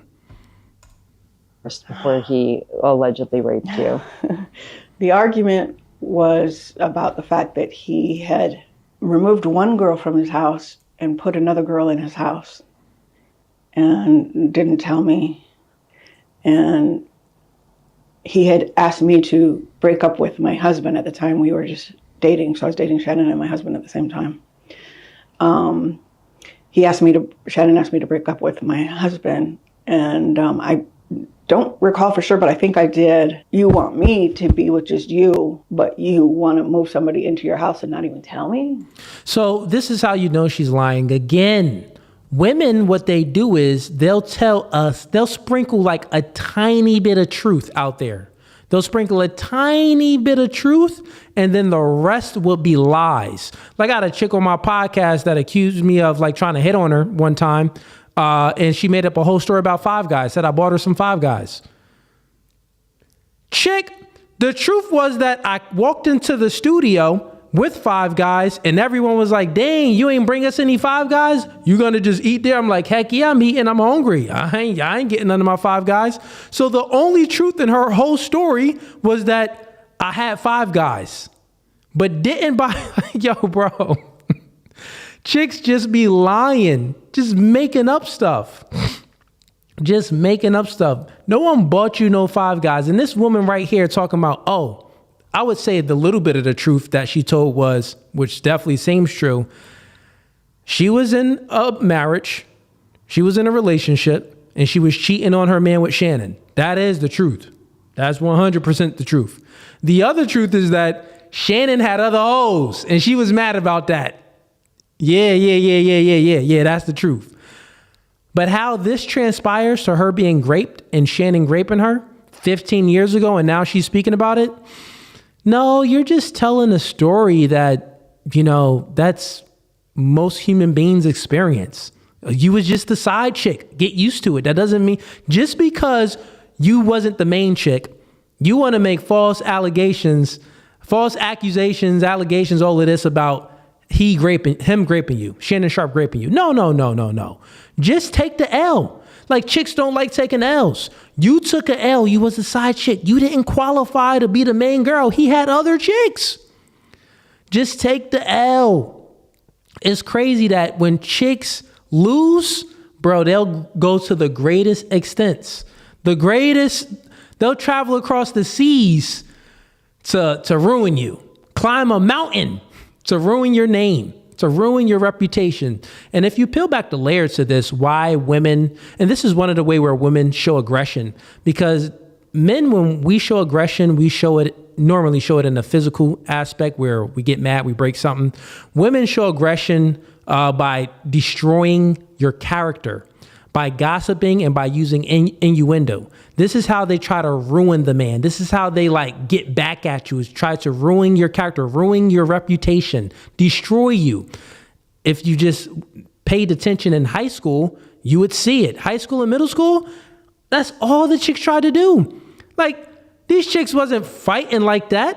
Maybe some of the ratchet ones was, but really the fights was trying to talk down on this girl. This is why girls are the first ones to call another girl a whore. Try to ruin your reputation. This is what they're good at. So she took an L because Shannon Sharpe had other chicks and she wasn't the main chick. So she made up some lie to ruin his reputation. We don't believe you. You look horrible too. So that's what it stemmed from. He's not a faithful person, so I wasn't going to be faithful to a non-faithful person. It just that's why you really mad, because he didn't want you. Now this part is true. Don't work that way. Not for me anyway. Can you tell us? And the thing is, she's trying to be virtuous. He wasn't a faithful person, but I am a faithful person. How are you a faithful person when you were cheating on your man with Shannon?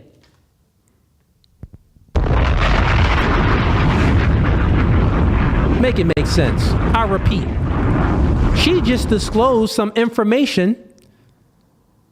She disclosed information that she was unfaithful to her current partner and was cheating on her current partner with Shannon Sharpe. 45 seconds later, she tries to claim virtue. She tries a virtue signal and say, well, yeah, I'm a faithful person and he didn't want to be faithful, so that just wasn't for me. You're not a faithful person. When he met you, you wasn't faithful. What are you speaking about? At least he was honest and he told you about his other chicks. So if anything, I would say he's more of the faithful one because he didn't lock down a chick and was cheating. You was the one that was a woman that was locked down, married, but was cheating on your man with Shannon. So you are actually the unfaithful person. So this is why I really don't believe this woman. Because one, she's a liar. Oh, man. Let's keep going.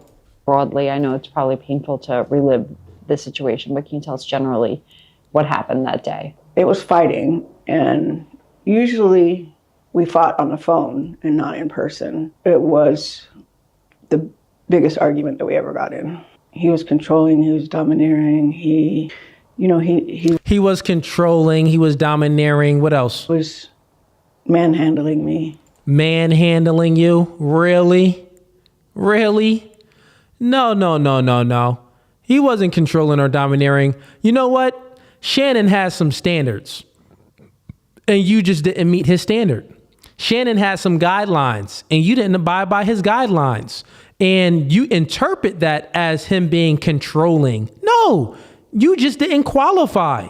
You was a whore. He smashed you while you were married to another man. You was a whore. You literally admitted in the beginning that you were cheating on your man.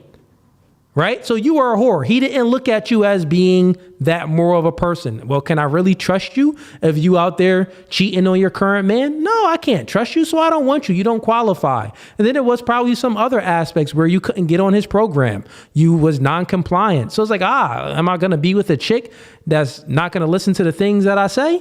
No, I don't want you anymore. How can he be controlling if he's the one that didn't want you anymore? But you still wanted him. You took the L and now you mad, bro. These chicks need to be fined and it needs to be some type of consequences to women lying on men. It needs to be some type of consequences. We got to have it. We got to have some type of some law that is there that protects women from lying on men. I mean, that protects lives, period. It's like, bro, listen, if you make a false accusation on someone and it is actually false and we prove it that it's false, or not even that, you have no evidence, but you just make this accusation, it shouldn't even be taken serious. You don't have any evidence. You're going off of word of mouth. So it just should be dismissed. The only things that should be brought into court is like the things with actual evidence, maybe like an eyewitness, something there, like maybe if it isn't that, evidence, but you have like many different eyewitnesses, and these eyewitnesses could be on your side and they can lie, so they still have to be put to a litmus test and stuff like that. But I think that we should have some measurements and some guidelines within our laws that protects harlots like her and evil women like her, literally a devil in human's flesh lying on an innocent man. Beforehand, and he wanted to have sex, and I told him no. I told him no because you gave it to somebody else. I didn't only tell him no, I told him why. And he wouldn't take no for an answer. So he overpowered me, put me to my knees, put his in my mouth. And after he... It gets worse, chat. He overpowered me and put his wang in her mouth. That's what she said. She's claiming that Shannon overpowered her and put his wang in her mouth. A mouth has muscles, clamps. Very, very hard to get that open. A vagina has legs that cover that up. Now a man can overstrength them legs to penetrate that, but to get it in the vagina, so grape can still happen there, because the vagina doesn't have these muscles to not let anyone in, but your mouth does. And you mean to tell me that he literally, like, put it like this, bro. I have a 2-year-old son. This nigga picky. He don't be wanting to eat food. It'd be mad hard for me to get him to eat his food. If I try to force feed him, which, sometimes as a parent, you got to be like, okay, eat, open up your mouth. Just by me touching his mouth, a little 2-year-old, it's hard to get his mouth open. He like, come on, open up his mouth. And I'm being gentle. But it's still hard. I'm like, dang, that's not an easy process. So just like logically thinking about this is like, okay, so he mouth effed you. He mouth graped you. No, you sucked his dick, bro. Just be honest. You're a whore. You sucked his wang. Like you already knew that he had some other chicks. He already told you. You're contradicting your previous statement anyway. Just a contradiction. You're a whore. Sucked his wang. God dang. This gets bad. Accusations, reparations. That's facts. Yo, we need reparations for these false accusations. All these chicks that did these false accusations, they got to pay up. They got to pay up. Got enough of that. He put me on the bed. And, this was all a struggle. So I had said no. And I said no, even though I was thinking that. And so it was the hardest. Wait, she said that she's had said no, even though she was thinking it. This how chicks be lying, bro. She probably thought no, but never said it. And know what? He probably made her orgasm from this. Meaning that she wanted it.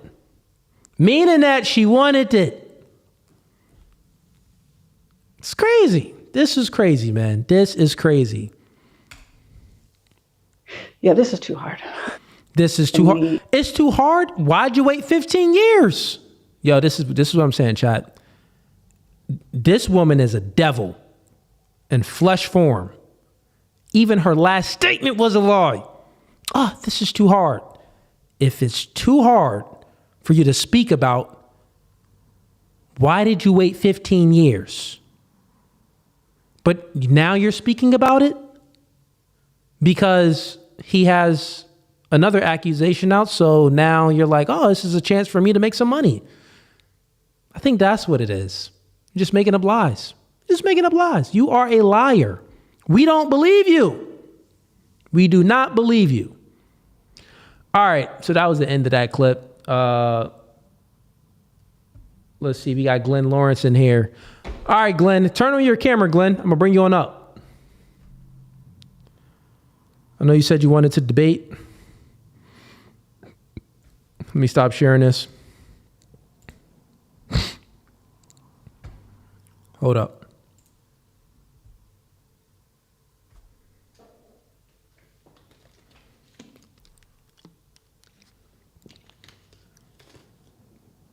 Gotta get me some more water, man. I've been streaming for 3 hours. Let me go get me another bottle of water. I've been streaming for mad long. And before, because I know, Glenn, you said you wanted to debate, so before I even bring you up, let me just grab another bottle real quick. Let me see something. All right, I'll be right back.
Get the likes up, chat. Get the likes up. Get the likes up. Don't be a ninja watcher. Get these likes up, man. Been streaming for 3 hours and 20 minutes now, so get them likes up, man. Support the channel.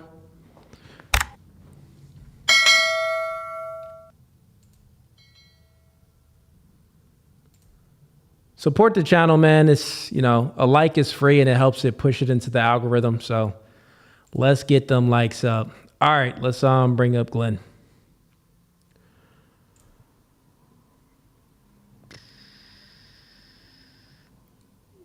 Okay. Yo. Close this. Yo, what's going on? Hold on 1 second. Okay, there we go. All right, welcome to No Fugazee Podcast. State your name. Where you from? My name is Glenn Lawrence, Los Angeles. What's going on, man? And I see I got your message in regards to debating the red pill. I'll go ahead and let you state your argument and exactly what you want to debate about. I'll say like the red pill in its current form, current version, is great at describing the problems that men face with. The descriptions are great. The prescriptors are flawed. Their prescriptors lead men to continuation of the problem, getting angry, you know, all that stuff. All right, so you're saying that the red pill, and can you give me your definition of the red pill? We're going to talk about intersexual dynamics. Okay, male and female intersexual dynamics, and you're saying that the descriptions of male and female intersexual dynamics are true, they're right, are accurate, but the prescriptions are false. They lead men and women astray. I said flawed. And yes, they cause more division. More division. Okay, well, give me one. So I know what you're saying. Feminism is the problem. Feminism is the problem, right? It's feminism, gynocentric social order. That's the problem. Their solutions are workarounds how to benefit from female promiscuity and feminism. So right there, it's not about, they're not doing anything to create more families, create marriages. They're actually telling guys to do the opposite. Don't get married. So that's a flawed prescription. If you're saying this is the problem, feminism is a problem, and your workaround is just to capitalize on feminism or female promiscuity, then you are not combating the thing that you're saying is a problem. You're actually using it to benefit. Okay, and who's saying this? Because I'm not getting what you're saying now. Like what? Well, like, okay, so Rollo is very clear about, like, he doesn't advise guys to get married, right? He says he doesn't believe marriage, the way that we do marriage today is good. He says that marriage is... Who's saying this? Rollo. I said Rollo. Okay, you're saying Rollo is saying this. Yeah. So, I mean, when it's unconscionable contract. Got it. So when it comes to like you explaining the red pill, my understanding of this whole red pill concept is not like a committee. Like we all get together and it's a group and we all like agree on, you know, these things and, you know, what we're going to describe and prescribe to people. Is nothing like that. I've met Rollo. I've met Michael Sartain. I've met, you know, a few people in the red, and you would say like the red pill space. But it isn't like, it's not a monolith. Like we all have this, you know, this one thing or one way of that we agree on. Yeah. So in regards to that, if you're saying that the red pill is what Rollo says, okay, so that's your argument. Well, I'm saying, well, if he's the one that's claiming to be the Godfather, he's this guy, you know, then yeah, that's going to be where the buck would fall down on that, right? Like leadership, it would go there. I mean, I've worked for him. I've worked for Mike. I know all these guys. Me and Andrew are friends. So like, you know, I'm coming at this from a different perspective of saying that the current form of the red pill is flawed because it keeps men angry. There's no solution. You're saying that it keeps men angry. So, I mean, I've met Rollo and I heard him explain many times and even in person, him explain and expound on the whole marriage thing and why he's telling men, and even I believe in this as well too, the reason why he's telling men not to get married. Do you know his reasoning or no? Oh, yeah. Okay, what's his reasoning? It's the way that the laws are set up. Okay. It's one-sided contract, you know, it's, you know, and I understand that. I agree with it. Okay, so then what better you solutions than saying don't get married. Better solutions than saying avoid it. The solution would be change the laws, petition the laws to be changed. okay? And what was Rollo's solution? You said avoid marriage. You know, he talks about it in his blogs. He talks about it in his shows. He says he wants guys to know going in what they're going to be going against and let them make their decisions on their own. But he doesn't advise for marriage the way that we do marriage today. I'm just using that as a talking point. Then, you know, you got Myron walking back the 50 bodies count. Me and Myron are cool too. Okay, let's talk about the marriage part first. And because from my understanding, when Rollo speaks about marriage, and even myself, my understanding is, well, there's not a benefit for a man to get married legally. Like, what benefit is there? What benefit does a man get in a marriage that he doesn't get in a relationship? It's not really a benefit. And I don't think that I've never heard, it could be wrong, but I've never heard Rollo say, don't get married and like you shouldn't get married. What I've heard was him give the information, and he says that, you know, you can take it how you want. And then what I would prescribe is you can get married spiritually in a church, but you don't have to do it through the state where the government is involved. That's my thing. I tell guys to do that all the time. I'm all about, the covenant marriages. Yeah.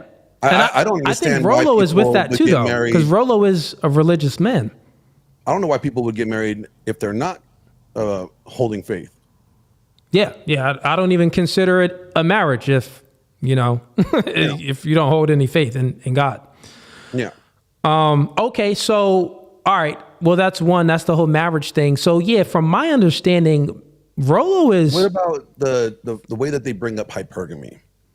See, I look at hypergamy as it is, right?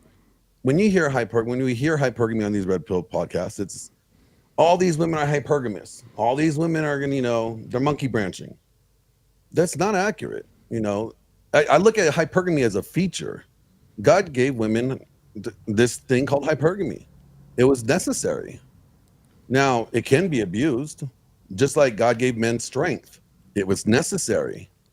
And as men could abuse strength, women could abuse hypergamy.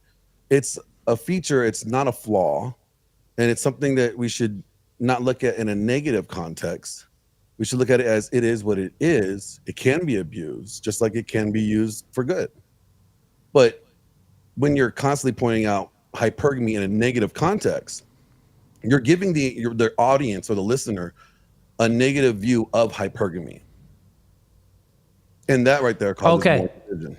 Got it. So, all right. So when men say that women are hypergamous, them describing it is negative? Well, and it's the way I thought only the prescriptions are negative. Well, it's the verbiage and how you use that women are hypergamous. If I said women are hypergamous, and that's the thing because they use that to select the best mate for their children and their future, right? You wouldn't think there was a problem with that. You're like, but if they're depending on the monkey branch to monkey branch, now you're going to have a negative context of that. Well, that's subjective because depending on the person that's listening to it, I've spoke with many feminists and exactly what you said, they would have a problem with it. They would say, well, no, they would think that it's negative. So that's a subjective claim. That's not objective at all. So when it comes to hypergamy, I mean, we would agree on most of this stuff, but describing hypergamy and putting a prescription and telling men or women what to do with hypergamy is two totally different things. I don't think that there's a wrong way to say hypergamy. I think that's subjective to some people may not like it, but other people, it may open up their eyes and they may get some understanding.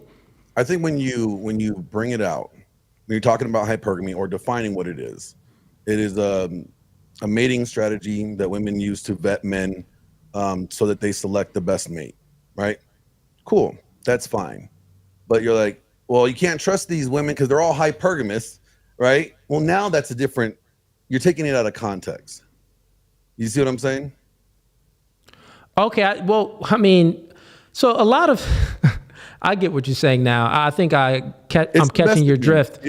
It's the messaging of it that causes the division. I know it's clickbaity. I know it's like good for views, but it causes more division than it does, heal.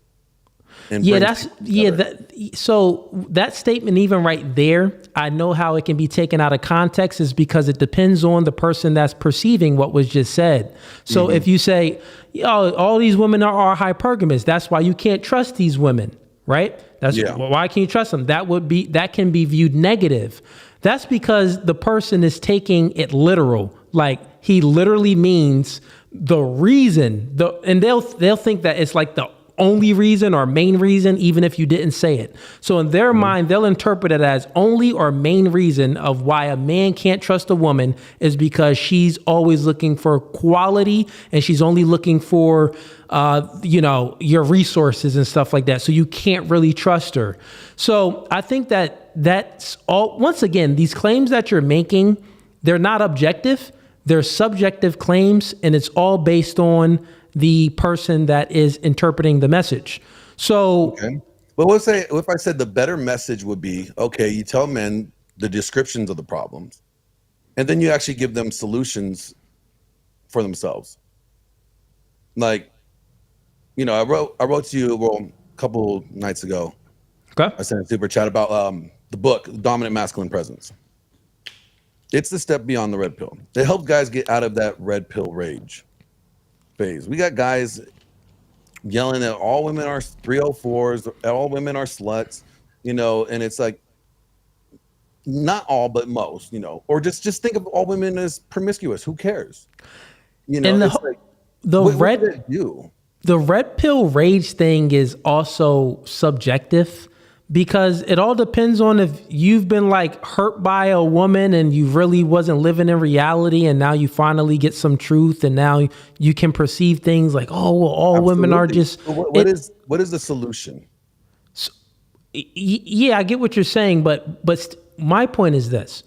A lot of the claims that you're making is subjective claims, but you're making an objective statement. So I'm objectively looking at the current landscape and saying, okay, this is causing more division. There's no solutions. They're just pointing out problems, no solutions. So where's the solutions to the problems? And I see like prescriptions that have been given, right? And these prescriptions don't actually address the original problem that they were making to begin with. Saying like feminism is the problem. Okay, then how do you combat feminism? What is your solution to eradicate or suppress feminism? Well, there's not. There's many people within this sphere. This is why I do debates. Andrew Wilson does debates. Rollo is doing his streams. Michael Sartain doing his thing. Yep. Many others in the sphere, in the manosphere. You got Marquette. He doesn't consider himself red pill at all, but he's extremely smart in combating these wicked ideals. So there's many people in this sphere of men that's influencers that are given some good solutions to things. I think that a lot of the times that can not get so much attention because the other stuff is so like potent. It's like out there, like, oh, okay, you see me on a podcast and I'm defeating a woman's argument and I say, single moms recreational use only. Someone would just interpret that all single moms recreational use only. Anything like that can just be interpreted because I think like I said before, a lot of people, if they don't take you serious for some reason, then they take everything that you say as it being literal. But there's logical people that they take you serious, but they don't take you literal, meaning that they can understand when you're throwing in some sarcasm. They can understand where you're just giving some shock value to the girls that's maybe on a podcast to get them to understand. You know what I'm saying? So, You haven't really proved your point though in regards of Well, real quick. You haven't really proved your point in regards of saying that the red pill is flawed, and because of, you said that their descriptions are right, but the prescriptions are wrong. So far, we only talked about Rolos, but I think that you agree with that. And then the other thing we spoke about, the marriage thing. I think that I don't agree with his prescription of marriage. No, Rolo is okay with not getting married by the state, and Rolo doesn't want. He said, he wouldn't advise guys to get married. Period. Now, if they're not by this. He said if they have a belief they want to do it with their church alone, then that's one thing. But he said he doesn't advise by the state. But he said overall, marriage is an unconscionable contract. Yeah. Marriage overall in America is, and you agree, there's not a benefit that a man gets in a marriage that he doesn't get in a relationship, and especially in modernity, where women are heavily influenced with feminism and all the propaganda that they think that they don't really need a man and stuff like that. So the reason why the marriage is not valued anymore is because we have let it to be devalued. We have inflated dating to equate to marriage. Just as you mentioned, like you get the same benefits when you're dating somebody than you do when you're married. So correct. That's why women should be virgins. I agree. Maybe, not all women. I mean, you got those older ones that already been used up. They're not gonna. Think about it. It's that if you don't agree with that, then that's just going to create more degeneracy and more promiscuity within male and women. Be virgins, then that means all men should be virgins, because the only I agree men that would de-virginize the women. So I 100%. I'm 100% on board with. So here's the thing, right? That's just an imaginary world. We can't wave a magic wand and make all women virgins and stuff like that. So if we're really speaking solution based, it's more like, okay, well, what's one of the things that grounds people? Morals. Mm-hmm. How do people ground their morals? And a higher power, believing in something that's higher than yourself. Okay, so then you got to think, well, how can we move society towards being more moral, and believing in a higher power, something higher than themselves. I think most relationships are secular. Most people are secular, even when they say that they're religious and they believe all of these things, their actions still show that they're secular. So I think the truly thing is, if we speak about fascism, communism, feminism, all the isms. None of the isms is going to balance human beings. It's not going to get us to a balance, right? We're always going to have different opinions, different perspectives, and all of these different things. That's not going to do anything. The one thing, real quick, let me just finish my point. So and this is the part that's a little bit different than my podcast. I don't claim to be a biblical scholar, but I do know a few things. Right. Mm-hmm. And one of the things that I do know is that we can't balance ourselves. We can come up with all of these isms and these prescriptions, and maybe it'll help for our individual thing, but from a big level, it won't really help so much other than appealing to Jesus Christ. Appealing to Jesus Christ and having that be the moral backing, and literally, place some laws on that, build our society out of that, then I think that that's what give us the balance. But still, people would have to be obedient, right? You would have to be obedient to the will of Jesus Christ. But we're human beings. We're flawed creatures. People are always going to fall off their path. So at the end of the day, man, it's you can have an individual solution to something that works for you. And then I coach people, and I can give something that worked for me or something that I observed that worked for others. I can give them a solution to their problem that could work, but they would still have to follow it. And then not only that, I would have to understand their situation a lot for me to give them a solution that's actually going to fix their problem. Right? You know what I'm saying? Right. When I do my individual coaching calls, I can get more down to the nooks and crannies of things to actually guide someone in their relationship to help them out.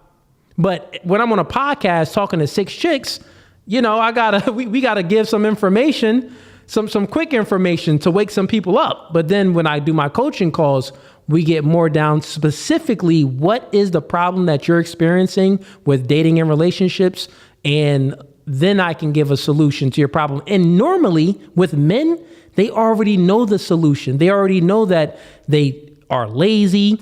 They need to get their stuff in order.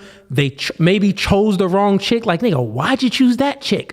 They need to get out there to get more options so they can choose a better girl. So it's like men normally know.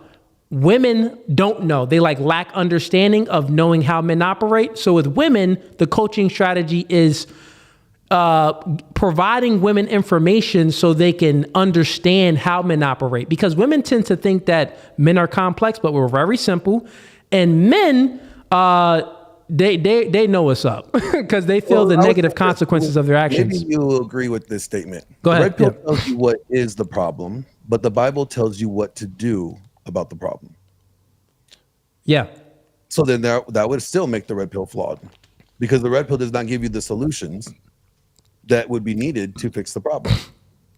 Yeah. Well, once again, I've never contended with you against the solutions. I mean, the prescriptions. Once again, I wanted to know what prescriptions that you were speaking about. And the first prescription that you put forward, which was the Rolo marriage thing, that isn't flawed. That's on point. In actual facts, I would say that adheres to biblical principles. Biblical principles is God over man, man over woman, woman over children. If Jesus came back now, he would be like, do not get married by the state. Why would you be incentivizing your woman? She would be the leader of the household. That's unbiblical at all. So I don't even think I would say it's the way that the laws are being weaponized is the problem. You know, and that's because they're outdated. They're outdated. They don't exactly. Yeah, we agree. But men have not wanted to do anything about it. So that's kind of on men too, because we haven't gathered together, pushed for bills. We haven't demanded for reform. I mean, except in the 2025, you got the 2025 pledge, whatever. JD Vance was doing that when it comes to reforming no-fault divorce laws and stuff like that. He had some bills or something like that he was going to push. But yeah, Glenn, and you know the truth is, I mean, what you're saying is right. But you know, the truth is, with the age of social media and technology, and modernity, dating and relationships is much different. So this is a new experience. Like we're the last, you know, what is it? Maybe 25 to 30 years, last 30 years, we've been experiencing the negative, you know, outcomes of dating apps and Instagram. Really, I would say the last 15 years, we've been experiencing that. Other than that, we've been experiencing the negative effects of feminism, right? But it's like feminism on steroids with social media. But we have, so I look at this as like the problem starts with the church. The church dropped the ball. Did not correct men or women in all this. We now have feminism involved in the church. I don't advise men to go to the church because most of the church is feminism. Most of evangelical churches today are feminists. I have argued against many pastors, prominent pastors, about these things. They're flawed. I actually hold a degree in religion from Liberty University. So, you know, I understand these things. But I also see where both Red Pill and the church are part of the problem. You know, the church tells you to be a servant leader. The Bible has never taught about that. The Red Pill tells you to be, you know, your mental point of origin. Well, if you're a Christian, you can't be your mental point of origin. That's idolatry. So Glenn, I would say that people are the problem. Like, sin is the problem. Well, yeah, people are the problem. People choose to sin. So it's like, yeah, you're saying the church is the problem. Well, those are people in the church that's leading, you know, some churches are leading their people astray. So that's a people thing. It's not a, like the red pill mostly gives descriptions. Like I hear maybe a few weird prescriptions out there where it's like, wow, I don't agree with that at all. Why are you prescribing people to do that? Say the 9 iron rules are all prescriptions. The what rule? 9 iron rules. What's that? I don't know what that is. Rollo wrote that, and it's part of his book. I never read that book. Yeah. So what book was that? Like they give prescriptions, and they may be individual prescriptions as a creator, but you're still giving prescriptions. But the prescriptions do not address the problem. If you're saying feminism is a problem, then if your prescriptions are don't marry women but go ahead and sleep with them, well, then you're only contributing to the promiscuity that you're saying is degeneracy. Yeah, anyway. some people, there are always going to be, people in, that's going to give some type of prescription that contradicts, the goal of what they're even preaching about. And that's going to be there, right? But like I said, in regards to the whole red pill, we're not like a team. I haven't met I haven't met most people, only met like a few people. And I think even a lot of them, they're not like talking all the time and bouncing off ideas like, hey, we've described something else. Here's a description that we figured out that seems to be a problem. But, we haven't came together as a team and was like, hey, let's create a solution to this problem. So I would get what you're saying. Is for the guys to look at the red pill more as a gas station and not a destination. And I think that's what a lot of guys have done. They have found their way into the red pill instead of using it like a gas station, fueling up, getting the tools that they need, getting the advice or understanding the descriptions, and the truth, then going on their journey. They just camp out there, and that's the thing, because I hear what you're saying, and you put that a neat way. The thing is, how I view, like, that's why I wanted to know, like, your definition of red pill. I'm gonna be honest, like, I've never conformed to any type of, ism or belief about any red pill stuff. I didn't read no books about getting anything, like any knowledge about stuff. Mine was straight experience. And that's how I gained knowledge on this. It's not to say that we haven't shared certain talking points and stuff like that. And I think normally when you come to the truth, there's only a few analogies that you can use when you get the truth. And so you start using maybe the same analogies, maybe even some of the similar talking points. Patrice O'Neal, I used to watch some of his comedy specials back then, and homie was speaking facts. I'm like, dag, homie is speaking facts. And as I got older, I'm like, Patrice O'Neal is speaking facts. And then I'll go ahead and say something that, maybe someone else already said before, but I've never heard. So, get what. Let me read this to you. I wrote this. Sure, go ahead. You ever notice how the average red pill guy sounds like a bitter Yelp reviewer for the female species? 1 star, wouldn't recommend, hypergamous behavior, too many tattoos, doesn't know how to cook. Like, bruh, shut up. You ain't reviewing brunch. You just mad you got ghosted by a barista with baby daddy issues and a septum piercing. See, here's the thing. Red pill awareness is great, but having a dominant masculine presence is action. And action is what makes men. Not bitching, not theorizing, not quoting Rollo-like scriptures. A man doesn't just sit around dissecting female nature like it's some ancient alien code. He understands it, accepts it, and then rises above it. Red pill guys want to sound deep. She's not yours, it's just your turn. Yeah, but it's been your turn on the bench for how long now? You ain't that depth. You don't have that much depth. That's defeat disguised as wisdom. That's just trauma in a fitted hat. You're not being stoic, you're being stagnant. But a man with a dominant masculine presence, a whole different type of breed. He doesn't obsess over what women should be. He's dialed in on what he must be. He builds, he leads, he protects. He doesn't argue about the scoreboard. He becomes the game. While red pill dudes cry about rules, a man with a dominant masculine presence becomes the rule maker. Red pill says don't get married. DMP says don't be weak. Red pill says never trust a woman. A man with DMB says command so much respect, betrayal is a death sentence for anyone that has sense.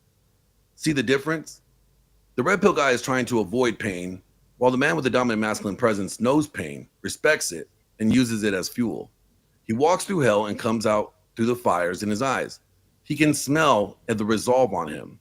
He doesn't need to be announced his value. He is the value. So let's be clear. This ain't about choosing between the red pill and the blue pill. This ain't the Matrix. This is real life. And in real life, you don't need men who are aware of the battlefield. You need men who know how to command the battlefield. So the manosphere wants to keep on being an echo chamber. That's great. People want to keep on producing podcasts about complaints and cope while they sit around circle jerking over evolutionary psychology charts. But a man with a DMP is out there conquering. He's conquering businesses, purpose, and yes, women too. Not through manipulation, not through fear, but through mastery. The bottom line is the red pill guys study the game, but the man with the DMP, he wins it. Okay. I get what you're saying. The one thing to all of that, like you wrote that down, it sounds cool. It's like, oh, okay, don't, cry about it, be about it, stuff like that. Well, these descriptions is how you be about it. Like the descriptions is the truth, right? Yeah. So if you don't know the truth, then how can you be about it? How can you act on it? So once again, what the flaw is because nobody wants to give that. Let me speak real quick so you understand what I'm putting down, because I see your gripe. Your gripe is about, some of these prescriptions, and maybe you have something personal against some of the people that's in the red pill space. I don't know. Oh, no, I've worked with all of them. Okay, yeah. I mean, I'm not really sure. But the point that I'm making here from what I'm observing of what you're putting down and your gripe with this is that men live a much different experience than a woman, than women do. Mm-hmm. And we feel the consequences for our poor decisions. When we choose a wrong chick, we're going to feel the consequences of it. That's just how it is. Women, they feel consequences, but barely. The world's their oyster in their 20s and stuff like that normally, right? If they don't really, really mess up. And even if they really, really mess up, there's always a simp out there to save them, right? Mm-hmm. We don't have the benefit of being saved by a woman simp. Just don't work like that. And if so, she gonna be fat, obese, then we ain't gonna like her. So with that being said, it's like, yeah, in order for you to be that, you have to understand the truth. And my worldview of the red pill is literally the truth. So the red pill is the truth, is when you finally understand reality of male and female intersexual dynamics, or even a piece of it. It's like, I took that pill, the truth pill. And then you keep getting more. You keep getting more descriptions, and you're getting more truth. The prescription, so that's not an argument. I think we both agree on the prescriptions of the red pill. Once again, your argument was the prescriptions. Now, all of these prescriptions that maybe some of them that you said that I don't even agree with, they're subjective. They're like subjective, meaning that it could actually work for someone, right? I think Myron said, you said something about 50 body count. Myron said that before, right? Oh yeah, 50 body count. I would never recommend a guy to go ahead and out there and sleep with 50 women. But me as a man, I do know you can get experience of knowing which women not to choose and which women to choose by experiencing multiple women. But I do know a wise man learns from other people's mistakes. And I do know that there are men out there that don't have to go through all of these 50 body counts and still get the truth and act accordingly and choose the right woman. So I understand that too. This is why I would never give that prescription. But that doesn't mean that his prescription wouldn't work for someone. That doesn't mean that. I do know that I truly think that there's a better way, like I just said. But I think it's like subjective. I think that part is subjective. Like you've made an objective claim, but you really haven't made an made an objective argument, like something. The only thing that's objective that you made, which we both agree on, is Jesus Christ would be the way. That's the way to balance human beings. I think that we can both agree on that. But the marriage thing, the hypergamy thing, those were subjective claims. And I think we even agreed on those things. And I don't think anyone in the red pill space is, well, then, okay, if you're not gonna say that, you're saying it's subjective, that's fine. But Yeah. still, the premise of what I said is it's flawed, and that it creates more. It's in its current state, it risks of creating more division. And I haven't came across. Okay, so you can say there's some prescriptions that can cause divisions, but the descriptions do not cause divisions, bro. The descriptions don't cause divisions, and even how you say the descriptions, that doesn't cause division because that's subjective due to the person's interpretation of what you said. Some people are sensitive, some people are not sensitive. So it doesn't matter how you say it, it's what is said and it's the truth. The prescription part, give me maybe another prescription that you've heard that maybe we can have a debate about. Don't trust women. You can't trust women, you know. What's the context of it though? You can always pinpoint like some little thing. What's the context of why they shouldn't trust women? Say, okay, men lie, women lie, don't trust the body count. Like I tell guys all the time, don't ask for the body count. Like, it's stupid. Wait, you said men lie, women lie, don't trust. That's the body count number. Whatever they tell you, just don't worry about it. Don't even ask about it. Like, just assume that she's already been promiscuous before you. If you just know that, if you come in that mentality, you're not worried about this ridiculous number that you're going to be hanging over your head. Okay, are you saying that that's what you say, or that's what people in the rep? Okay, that's what you say. Like you know that they push like the body count, and they like a woman with the whatever body count, like that. Yeah, man. I think you're like the body count I think altogether. I feel you. I think it's a bad argument. You're never gonna know the facts for sure. Yeah. I speak it. I mean, we have like the same stance on that. I think like you're just like nitpicking at like certain things that maybe someone would say, and you're maybe taking it out of context.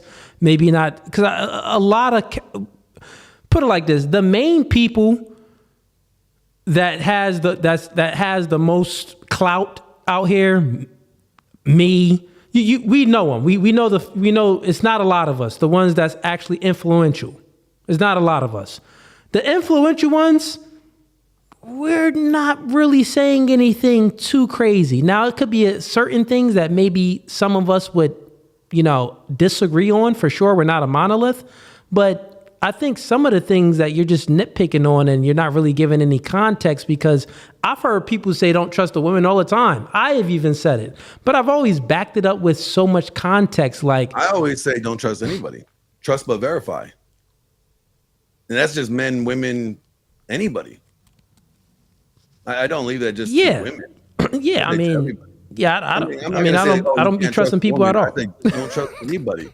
I tell you can always expect people to do what's in their best interest, not yours. But there's a reason why they say don't trust a woman, because women, their entire, how they operate is very covertly, is not overtly. So they do things indirect. They wear makeup to cover up how they truly look. You know the lines. They do a lot of covertly actions where it's like, well, can you really trust someone that's being how do you know her intentions are pure and genuine if a lot of the things that she normally does on a normal basis is covertly anyway? You need to give it some more time. Just don't wife this chick very soon. Talk to her for a while. At least give it, a year at least to see if you know the chick to take it to the next step and things like that. So yeah, I get what you're saying, but I think that there's always more context with these little one-liners that you're saying, but you're just not mentioning the context. But listen, man, I think this was a good discussion. It wasn't really a debate. It was more of a discussion. Some of the points that you brung up is things that I didn't say, is things that other people said, so I really can't defend them. I met Rolo, so, I defended him to the best of my ability, and because I kind of know what he said about marriage. But other than that, maybe some other stuff that some people said, never met him, can't defend him. I would read the blog post he wrote about guys who fuck and guys who don't fuck. He basically saying guys who get married and push monogamy are guys who don't fuck, and they're trapping. They kind of trap that woman in the relationship in order to get sex. That's how he worded it, and that's just a very overt overview of it. And yeah. There's definitely some truth in there. There is some, but not most. I would say you probably didn't get in the relationship. It's not with your woman that objectively. offer. Yeah, it's Right. not objectively true. It's based off of situation and circumstances. There's many men that I'm just even saying, I've coached give it a before, and I read. know. I'm just saying, just give it a read and see Yeah. what the context of how you take that, because there's a mean- lot in there where it's just a lot of back and forth, and it's just like, well, look, there's not a clear message for these guys. Guys want to be in relationships, but they're told not to trust women. They're concerned about that. How about we fix the solution and just tell the guy, become the better version of you. Work on your stoicism, work on your finances, get yourself Yeah. into a place. I to where think most that people women are just a benefit to your success. I get what you're saying, and I think most people already tell that. You got Andrew Tate saying that to people. You got Rolo saying that. I'm saying that to people. Become the best version of yourself. Master yourself. So yeah, man, it's just like good conversation. I see your maybe disagreement on some of the red pill stuff with some of the prescriptions, but I mean, the other stuff is just like nitpicky, and people aren't on the stream to defend themselves of some of the things that you're quoting them. So, I mean, you asked, it's just not said names, but you asked specifically who said it. Yeah, no. Because I just wanted to know. I wanted you to give some more context to see what were you speaking about.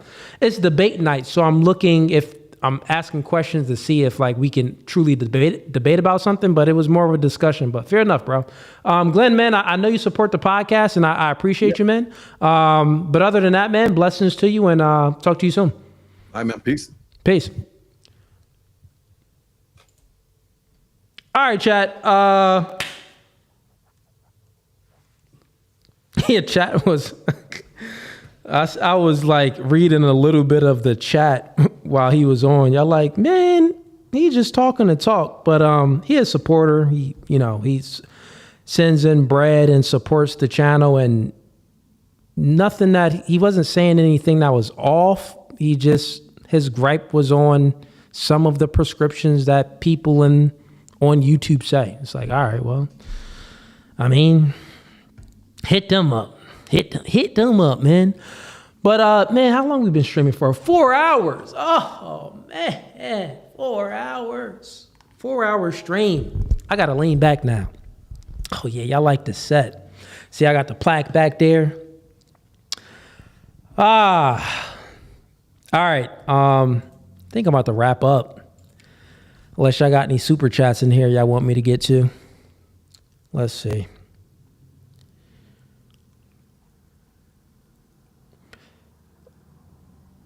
Okay. Oh, yeah. No other super chats. All right. Still hundreds of people in here. Appreciate y'all for tuning in for, I'm sure it was people that was watching the entire 4 hours. So I appreciate y'all for staying in. But other than that, man, this podcast was no Fugazee. Shout out to everyone that tuned in. Let me give you some updates and what you can expect. So we got it's Tuesday. The next debate night is going to be the next live stream debate night is going to be Thursday. Or I may do all reactions. Now, you know what? I'll do debates and reactions. And then going into next week, me and Marquette's podcast, our joint podcast, is going to be coming out soon. Just chopped it up with him today, but he's out of the country. Homie is always traveling. So we're just, waiting on a solid date for that. And once we get a solid date, we'll go ahead and, do our first stream together. And once again, what you can expect from that is going to be a regular podcast, not a dating podcast, similar to kind of what you're seeing now, but it's going to be both of us giving our perspective and giving y'all some game on current events. It's going to be similar to like a regular podcast that you see $1 million worth of game and stuff like that. We're going to have people on stream. We're going to be talking politics, geopolitics. Marquette, he's well-versed in all of that stuff. More well-versed in geopolitics than I am. I mean, homie, been around the country, so Y'all going to get a good perspective, and having us team up, it's going to be good. Y'all going to see the dynamic between us. I think it's going to be some good content overall. So that's pretty much what you can expect. We got some special guests scheduled to come on within the next few months on that too. Some famous guests as well. May even do a couple streams in person. But yeah, so that's the commission podcast with Marquette that we got coming soon. But other than that, the next stream is going to be Thursday. Then the next stream. So Thursday and Sunday is the live streams, but we got clips dropping. So if you want to support the podcast, watch the clips. If you can't watch the full episode, watch the clips. Even if you already watched this episode and I have my clip guide, make clips of it, just play it. Give me a view. You know what I'm saying? Help push us in the algorithm. Comment. You know, we always got all the haters in the comments. So the people that actually support the podcast, the ways that you can support, you don't got to become a member. You don't got to send in a super chat. You can just do the free stuff. Like the video, subscribe to the YouTube channel, click the bell icon, and comment. Comment anything. All of the free stuff helps the podcast grow. The super chats and that stuff is fine. But literally, the comments and all of that helps the podcast grow. And I don't mean like the comments in the live chat is good, but comment on the actual videos after a drop. That helps the algorithm much more. That helps push it in the algorithm much, much more. But yeah, this podcast was No Fugazee. I appreciate y'all for tuning in on this Tuesday night, and peace.